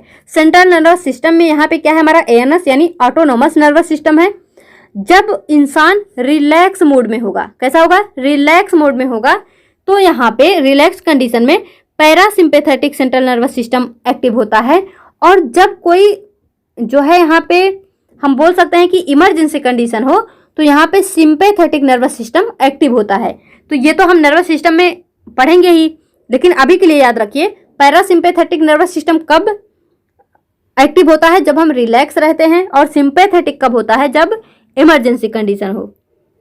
जो पैरासिम्पैथेटिक नर्वस सिस्टम होता है ये क्या करता है? ये जो है स्टिमुलेट करता है सिक्रीशन ऑफ NO यानी nitric oxide in local tissue of penis. यानी जो पेनिस के आसपास में जो लोकल टिश्यू होते हैं वहां पे सिक्रीशन किसका होता है? नाइट्रिक ऑक्साइड का। और जो नाइट्रिक ऑक्साइड है वो क्या स्टिमुलेट करता है? डायलेशन ऑफ ब्लड साइनस या फिर blood vessels and relaxation of smooth muscles of penis. जैसे मान लीजिए ये क्या है? पेनिस है। और अब जब नाइट्रिक ऑक्साइड बना तो नाइट्रिक ऑक्साइड क्या कर रहा है? डायलेशन ऑफ ब्लड साइनस यानी जो यहाँ पे ब्लड साइनस होंगे वो क्या हो जाएंगे? उनका जो मतलब साइज है वो बढ़ जाएगा। तो जो साइज बढ़ हो गया और जब रिलैक्सेशन ऑफ स्मूथ मसल्स हो गया तो यहाँ पे आगे देखिए पहले वाइडनिंग ऑफ ब्लड साइनस यानी जब डायलेट होना मीन्स क्या? मतलब किसी भी चीज का अगर वो छोटे जगह में है तो बड़ा हो जाना यानी डायलेट हो जाना। तो वाइडनिंग ऑफ ब्लड साइनस, जो ब्लड साइनस है उसकी वाइडनिंग हो गई और यहाँ पे इंक्रीज ब्लड फ्लो क्या हो जाता है? इंक्रीज हो जाता है और इससे क्या होता है? Enlargement of penis. तो हमने आपको क्या बताया? रिलैक्स मोड में हमारा पैरासिम्पैथेटिक नर्वस सिस्टम काम करता है, वो स्टिमुलेट करता है secretion of nitric oxide. Penis के अराउंड जो भी लोकल टिश्यू है वहां पे नाइट्रिक ऑक्साइड का सिक्रीशन होता है और ये जो नाइट्रिक ऑक्साइड है वो डायलेशन ऑफ ब्लड साइनस करता है यानी जो ब्लड साइनस है ब्लड वेसल्स हैं उसमें डायलेशन होता है, उनकी साइज बढ़ जाती है। Relaxation of smooth muscles of penis यानी जो स्मूथ मसल्स हैं वो भी रिलैक्स हो जाते हैं। और फिर क्या होता है? वाइडनिंग ऑफ ब्लड साइनस जो है उनकी वाइडनिंग होती है। इंक्रीज ब्लड फ्लो, जब ब्लड साइनस की ओपनिंग हो जाए वाइडनिंग हो जाएगी तो ब्लड फ्लो क्या होगा? इंक्रीज हो जाएगा। और जब ब्लड फ्लो इंक्रीज होगा तो क्या होगा? इरेक्शन या फिर इनलार्जमेंट ऑफ पेनिस। तो आई होप ये आपको समझ में आया होगा। आपको यहाँ पे याद क्या रखना? आपको यही याद रखना है कि रिलैक्स कंडीशन में पैरासिम्पैथेटिक नर्वस सिस्टम काम करता है और ये NO को यानी नाइट्रिक ऑक्साइड के सिक्रीशन को स्टिमुलेट करता है। और ये जो NO है ना यही सारा काम बना रहा है। तो NO जो है ये एक वेजोडाइलेटर की तरह काम करता है यानी वेजोडाइलेटर मीन्स कि ब्लड वेसल्स को डायलेट करने वाला। तो यही जो है स्टिमुलेट करता है ब्लड वेसल्स को डायलेट करने में। और जब ब्लड वेसल्स जो है डायलेट हो गया, उसका डायलेशन हो गया तो ब्लड साइनस की वाइडनिंग हो गई, ब्लड फ्लो इंक्रीज हो गई, तो उसके बाद पेनिस इरेक्शन होगा। अब नेक्स्ट यहाँ पे देखिए सिंपैथेटिक नर्वस सिस्टम में क्या होता है? जब कोई इमरजेंसी कंडीशन हो, तो जब इमरजेंसी कंडीशन होगा तो ये क्या स्टिमुलेट करता है? Contraction of smooth muscles. तो यहाँ पे जो एपिडिडाइमिस है, जो वासा डिफरेंशिया है, इनके स्मूथ मसल्स में क्या होता है? कॉन्ट्रैक्शन होने लगता है। कॉन्ट्रैक्शन क्या होता है? मान लीजिए कोई चीज ऐसे है, ऐसे हो जाए यानी उसकी साइज छोटी होने लगती है। तो contraction of smooth muscles of epididymis and Vasa differentia. तो जब इनकी जो साइज वो छोटी होने लगेगी तो यहाँ पे क्या होगा? एक्सपल्सन ऑफ सीमेन। मतलब मान लीजिए अगर यहाँ पे कोई चीज है, यहाँ पे जो है कुछ भी भरा हुआ है, तो अगर हम इसको मतलब इसकी हम अगर साइज छोटी करने की कोशिश करेंगे तो यहाँ पे जो चीजें भरी हैं वो क्या होंगी? वो बाहर आ जाएंगी निकल के। तो वही हो रहा है कि जब स्मूथ मसल्स एपिडिडाइमिस और वासा डिफरेंशिया की मसल जो है वो कॉन्ट्रैक्ट होंगी तो यहाँ पे जो सीमेन भरा है उनके अंदर वो निकल के बाहर आ जाएगा। तो इसी को हम क्या बोल रहे हैं? इजाकुलेशन ऑफ सीमेन, यानी सीमेन का बाहर निकल जाना। इसको हम क्या बोल रहे हैं? Ejaculation of semen. I hope आपको ये समझ में आया होगा कि इरेक्शन और इजाकुलेशन रेगुलेट कैसे होता है। तो अब यहाँ पे देखिए सेमिनल वेसिकल, यानी यहाँ पे ग्लैंड की बात कर लीजिए। तो सेमिनल वेसिकल क्या है? 60 to 70% ऑफ वॉल्यूम ऑफ सीमेन, यानी जो सीमेन होता है, सीमेन क्या होता है? जो फ्लूइड ऑफ ग्लैंड, यानी जो तीनों ग्लैंड है उनके फ्लूइड जो हैं जिनको हम सेमिनल प्लाज्मा बोल रहे हैं, और प्लस स्पर्म। तो यहाँ पे क्या है? जो सीमेन है उसका 60 to 70% ऑफ वॉल्यूम क्या होता है? Seminal vesicle. और 20 to 25% क्या होता है? प्रोस्टेट ग्लैंड होता है। जो सेमिनल फ्लूइड है वो एल्कलाइन नेचर का होता है और जो प्रोस्टेट ग्लैंड है वो स्लाइटली एसिडिक नेचर का होता है। इसका पीएच 7.4 होता है और प्रोस्टेट ग्लैंड का पीएच 6.5 होता है। जो सीमेन होता है उसका अपीयरेंस अगर आप देखेंगे कुछ एलोइस होता है। तो जो एलोइस होता है वो सेमिनल वेसिकल के वजह से होता है। और जो मिल्की अपीयरेंस होता है उसका, वो होता है प्रोस्टेट ग्लैंड की वजह से। और याद रखना सेमिनल वेसिकल जो होता है यहाँ पे फ्रक्टोज, प्रोस्टेग्लैंडिन्स यानी लोकल हार्मोन्स जो हैं, और यहाँ पे क्लॉटिंग प्रोटीन्स यानी फिब्रिनोजन हेल्प सीमेन कोगुलेट आफ्टर इजैकुलेशन। यानी जब इजैकुलेशन होता है, इजैकुलेशन मीन्स क्या, सीमेन का बाहर निकलना, यानी जब इजैकुलेशन होता है तो सीमेन को कोगुलेट करने का काम कौन करता है, फिब्रिनोजन। और ये फिब्रिनोजन क्या है, क्लोटिंग प्रोटीन, और ये कहाँ पे होता है, सेमिनल वेसिकल में। सेमिनल वेसिकल में फ्रक्टोज भी होता है, और ये जो फ्रक्टोज है ये पहले क्या होता था, जैसे मतलब रेप टेस्ट में इसका यूज किया जाता था, क्योंकि जो फीमेल होती हैं वहाँ पे मतलब फ्रक्टोज नहीं होता है। तो अगर वहाँ पे मतलब फ्रक्टोज की मात्रा पाई जाती है तो ये जो है पहले मतलब रेप टेस्ट में इसका यूज किया जाता है पता लगाने के लिए, मतलब उसका अलग ही प्रोसेस था, तो याद रख लेना थोड़ा सा। तो जो प्रोस्टेट ग्लैंड है यहाँ पे देखिए क्या क्या होता है, सिट्रिक एसिड होता है, प्रोटियोलिटिक एंजाइम होता है। प्रोटियोलिटिक क्यों होता है, तो यहाँ पे जो सेमिनल वेसिकल में फिब्रिनोजन था जो अभी स्पर्म को क्या किया है, कोगुलेट करके रखा है, तो इसको जो कोगुलेट है इसको क्या होगा, इसको मतलब फिर से क्या करना होगा, तोड़ना होगा, यानी ये जो कोगुलेट है उसको हटाना पड़ेगा ताकि वो नॉर्मल कंडीशन में आ सके। तो क्या होगा, यहाँ पे प्रोटियोलिटिक एंजाइम होती है जिसको हम फिब्रिनोलिसिन बोलते हैं। सेमिनल प्लाज्मिन प्रोटीन क्या होता है, एंटीबायोटिक फॉर बैक्टीरिया। ये कैसे होते हैं, बैक्टीरिया के लिए एंटीबायोटिक होते हैं, यानी वो बैक्टीरिया यहाँ पे इंटर नहीं कर सकते। और यहाँ पे क्या होता है, Ca+ यानी कैल्शियम प्लस प्लस फॉस्फेट होता है। और इन सबको मिला के यानी जो यहाँ पे citric acid, proteolytic enzyme, seminal plasma protein, calcium and phosphate होता है, ये क्या करते हैं, ये एक्टिवेशन ऑफ स्पर्म में हेल्प करते हैं। क्या करते हैं, एक्टिवेशन ऑफ स्पर्म में हेल्प करते हैं। हो सकता है आपको ये नहीं समझ में आया होगा, तो चलिए हम आपको एक एग्जाम्पल देते हैं। मान लीजिए आपको रेस लगानी है। जैसे हम देखते हैं ये क्या है, ओवा है, और यहाँ पे बहुत सारे स्पर्म हैं, बहुत सारे स्पर्म हैं। तो हमने पढ़ा है कि केवल इस ओवा को केवल एक ही स्पर्म जो है यहाँ पे इसके अंदर इंटर कर पाता है, बाकी क्या होते हैं बाहर मतलब केवल एक स्पर्म जो सबसे ज़्यादा ताकतवर होता है वही ओवा के अंदर में इंटर कर पाता है। तो यहाँ पे जो सेमिनल वेसिकल है, सेमिनल वेसिकल के थ्रू जो है वो जो स्पर्म है वो आगे जाएगा प्रोस्टेट ग्लैंड में। तो मान लीजिए अगर आपको यहाँ से दौड़ लगानी है, यहाँ से आपको दौड़ लगानी है, ये आपका टारगेट प्लेस है, यहाँ पे आपको पहुँचना है, और यहाँ ये आपका घर है। तो क्या, और ये आप हो, तो आप क्या अगर यहीं से दौड़ लगाते लगाते लगाते लगाते जाओगे तो आपकी एनर्जी तो यहाँ से यहाँ तक पहुँचने में ही खत्म हो गई, फिर यहाँ से यहाँ क्या दौड़ लगाओगे। तो यहाँ पे क्या होना चाहिए कि आपका ये घर है, ये आप हो, तो आपको यहाँ से यहाँ तक जहाँ से दौड़ शुरू होनी है वहाँ तक आपको अच्छा खासा बढ़िया एकदम आराम से लाया जाए, खाते पीते सोते मस्त होके। तो जब आप यहाँ पे आओगे जहाँ से दौड़ लगानी है, फिर यहाँ से जब दौड़ना स्टार्ट करोगे तो आपकी एनर्जी बची रहेगी और अपनी सारी एनर्जी आप यहाँ तक पहुँचने में यूज कर पाओगे। तो यही कंडीशन होता है, जो स्पर्म होता है वो एम्पुला में प्रेजेंट होता है। जब एम्पुला से स्पर्म आया सेमिनल वेसाइकल में, तो सेमिनल वेसाइकल में अभी क्या करना है, अभी उसको क्लॉट करके रखना है, अभी इसको क्या करना है, क्लॉट करके रखना है। तो यहाँ पे फिब्रिनोजन है जो कि क्या कर रहा है, सीमन को कोगुलेट करके रख रहा है। अब यहाँ पे क्या होगा, जब वो आगे जाएगा प्रोस्टेट ग्लैंड में तो यहाँ पे प्रोटियोलिटिक एंजाइम होगा, यानी अब वहीं से दौड़ स्टार्ट हो जाएगा। तो जो प्रोटियोलिटिक एंजाइम है, जो फिब्रिनोलिसिन है, वो उसको तोड़ देगा। तोड़ने का मतलब ये उसको एक्टिवेट करेगा। आप ये जो कोगुलेट हो गया ऐसे पड़ा था सुस्त सा, अब उसको क्या होगा, उसकी एक्टिवेशन होगी। तो स्पर्म का एक्टिवेशन कहाँ पे होता है, स्पर्म का एक्टिवेशन होता है प्रोस्टेट ग्लैंड में, और उसमें citric acid, proteolytic enzyme, seminal plasma, calcium plus phosphate, ये सारी चीजें हेल्प करती हैं। अब जो काउपर्स ग्लैंड है, थर्ड ग्लैंड हमारा, जिसको हम बल्बो यूरेथ्रल ग्लैंड भी बोलते हैं, ये 1 पेयर, और इनकी साइज कैसे होती है, लाइक पीच, जैसे हमने देखा था ना, ये हमारा प्रोस्टेट ग्लैंड कुछ इस तरह से जो है वो था। तो ये मतलब एक छोटे छोटे पीच की तरह इनकी जो साइज है वो होती है। During sexual arousal these secrete and alkaline fluid into urethra that protect the passing sperm by neutralising acid from urine in the urethra.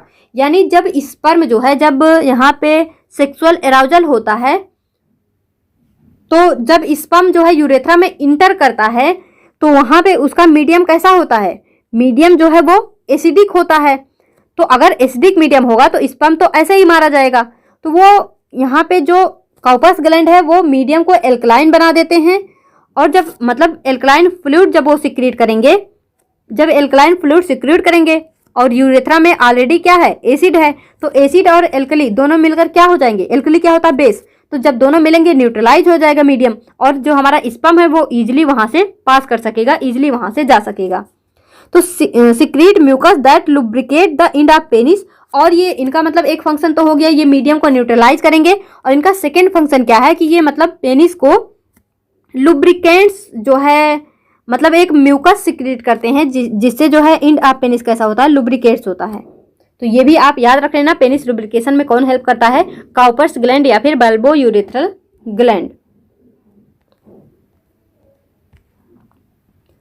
अब देखिए सीमेन, सीमेन हमने आपको बता दिया, स्पर्म प्लस सेमिनल प्लाज्मा। और सीमेन कैसा होता है, स्लाइटली एल्कलाइन होता है, 7.2 टू 7.7 इसका जो है वो मतलब ये पीएच होता है। The volume of semen in a typical ejaculation is 2.5 to 5 ml। जो वॉल्यूम होता है सीमेन का, मतलब जब इजाकुलेशन होता है, जब स्पर्म बाहर आता है तो उसका वॉल्यूम कितना होता है, 2.5 to 5 millilitre with 200 to 300 million sperm. और इसमें क्या होते हैं, 200 से 300 मिलियन स्पर्म होते हैं, सोच सकते हैं आप। और उस 200 से 300 मिलियन स्पर्म में से केवल एक स्पर्म ओवा को जो है फर्टिलाइज करता है। अब यहाँ पे एक एनसीईआरटी की बहुत ही इंपॉर्टेंट लाइन है जहाँ पे सब बच्चे कंफ्यूज होते हैं, वो ये है, the human male ejaculates about 200 to 300 million sperm. यानी हम यहाँ पे क्या पढ़े हैं कि 200 से 300 मिलियन स्पर्म तो बनते हैं during a coitus, of which for normal fertility at least 60% sperm must have normal shape and size.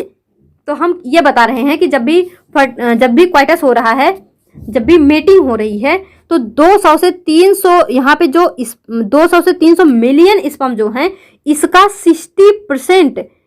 60% कैसा होना चाहिए, नॉर्मल शेप का होना चाहिए और नॉर्मल साइज का होना चाहिए। और इस 60 का 40%, 100 का मत लेना, इस 60 का 40% क्या होना चाहिए, 60 में से 40% ऐसे होने चाहिए जिनकी विगरस मोटिलिटी होनी चाहिए। विगरस मोटिलिटी मीन्स बहुत ज़्यादा तेज, बहुत ज़्यादा गति जिसमें हो, ऐसा। तो विगरस, ये विरस नहीं है, विगरस है, VIGROUS, विगरस। तो उनकी कैसी होनी चाहिए, विगरस मोटिलिटी होनी चाहिए। क्या पता आपसे डायरेक्टली ये डाटा पूछ सकते हैं, क्योंकि ये बिल्कुल एनसीईआरटी की लाइन है।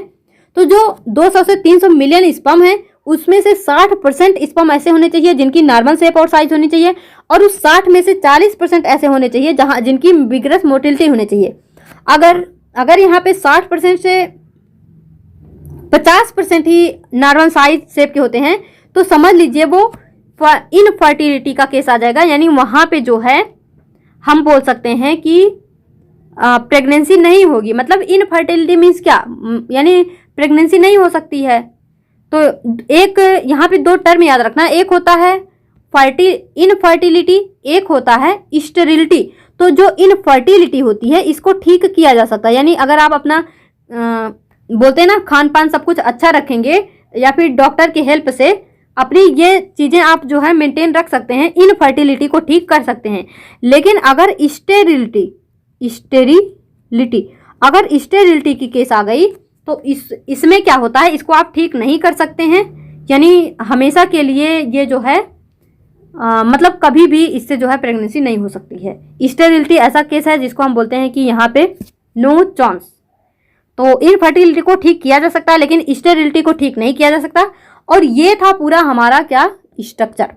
तो एक बार लेक्चर हो गया 1.5 घंटे का, पर कोई बात नहीं, आपको सब कुछ समझ में आया होगा। तो हम आपको बता देते हैं हमने आपको क्या क्या बताया। हमने ह्यूमन रिप्रोडक्शन स्टार्ट किया, जहां पे हमने आपको बताया सेक्स ऑर्गन जो है 2 टाइप्स के, प्राइमरी सेकेंडरी। प्राइमरी के फंक्शन बताएं, इसमें इसका एग्जाम्पल याद रखना। मेल रिप्रोडक्टिव सिस्टम में यहाँ पे ये मेनली 4 पार्ट हो गए, फिर डक्ट में ये 4 डक्ट हो गए, ग्लैंड में 3 ग्लैंड हो गई। अब तो आपको सब कुछ समझ में आ रहा होगा ना, तीनों ग्लैंड के फंक्शन, और यहाँ पे ये मतलब स्पर्म का फ्लोटेशन किस तरह से इस डक्ट से होके जाता है। अब तो आपके दिमाग में सारी चीज़ें आई होप क्लियर हो गई होंगी। फिर नेक्स्ट हमने ये स्ट्रक्चर डिस्कस किया जहाँ पे मतलब स्क्रोटम में टेस्टिस है, यहाँ पे एपिडिडाइमिस से वासा डिफरेंस आके जाके इम्पुला में स्पर्म है, स्पर्म आके जाके सेमिनल वेसाइकल से प्रोस्टेट ग्लैंड में, फिर इससे थ्रू यूरेथ्रा में। ये सारी चीज़ें अब आपको क्लियर हो रही होंगी।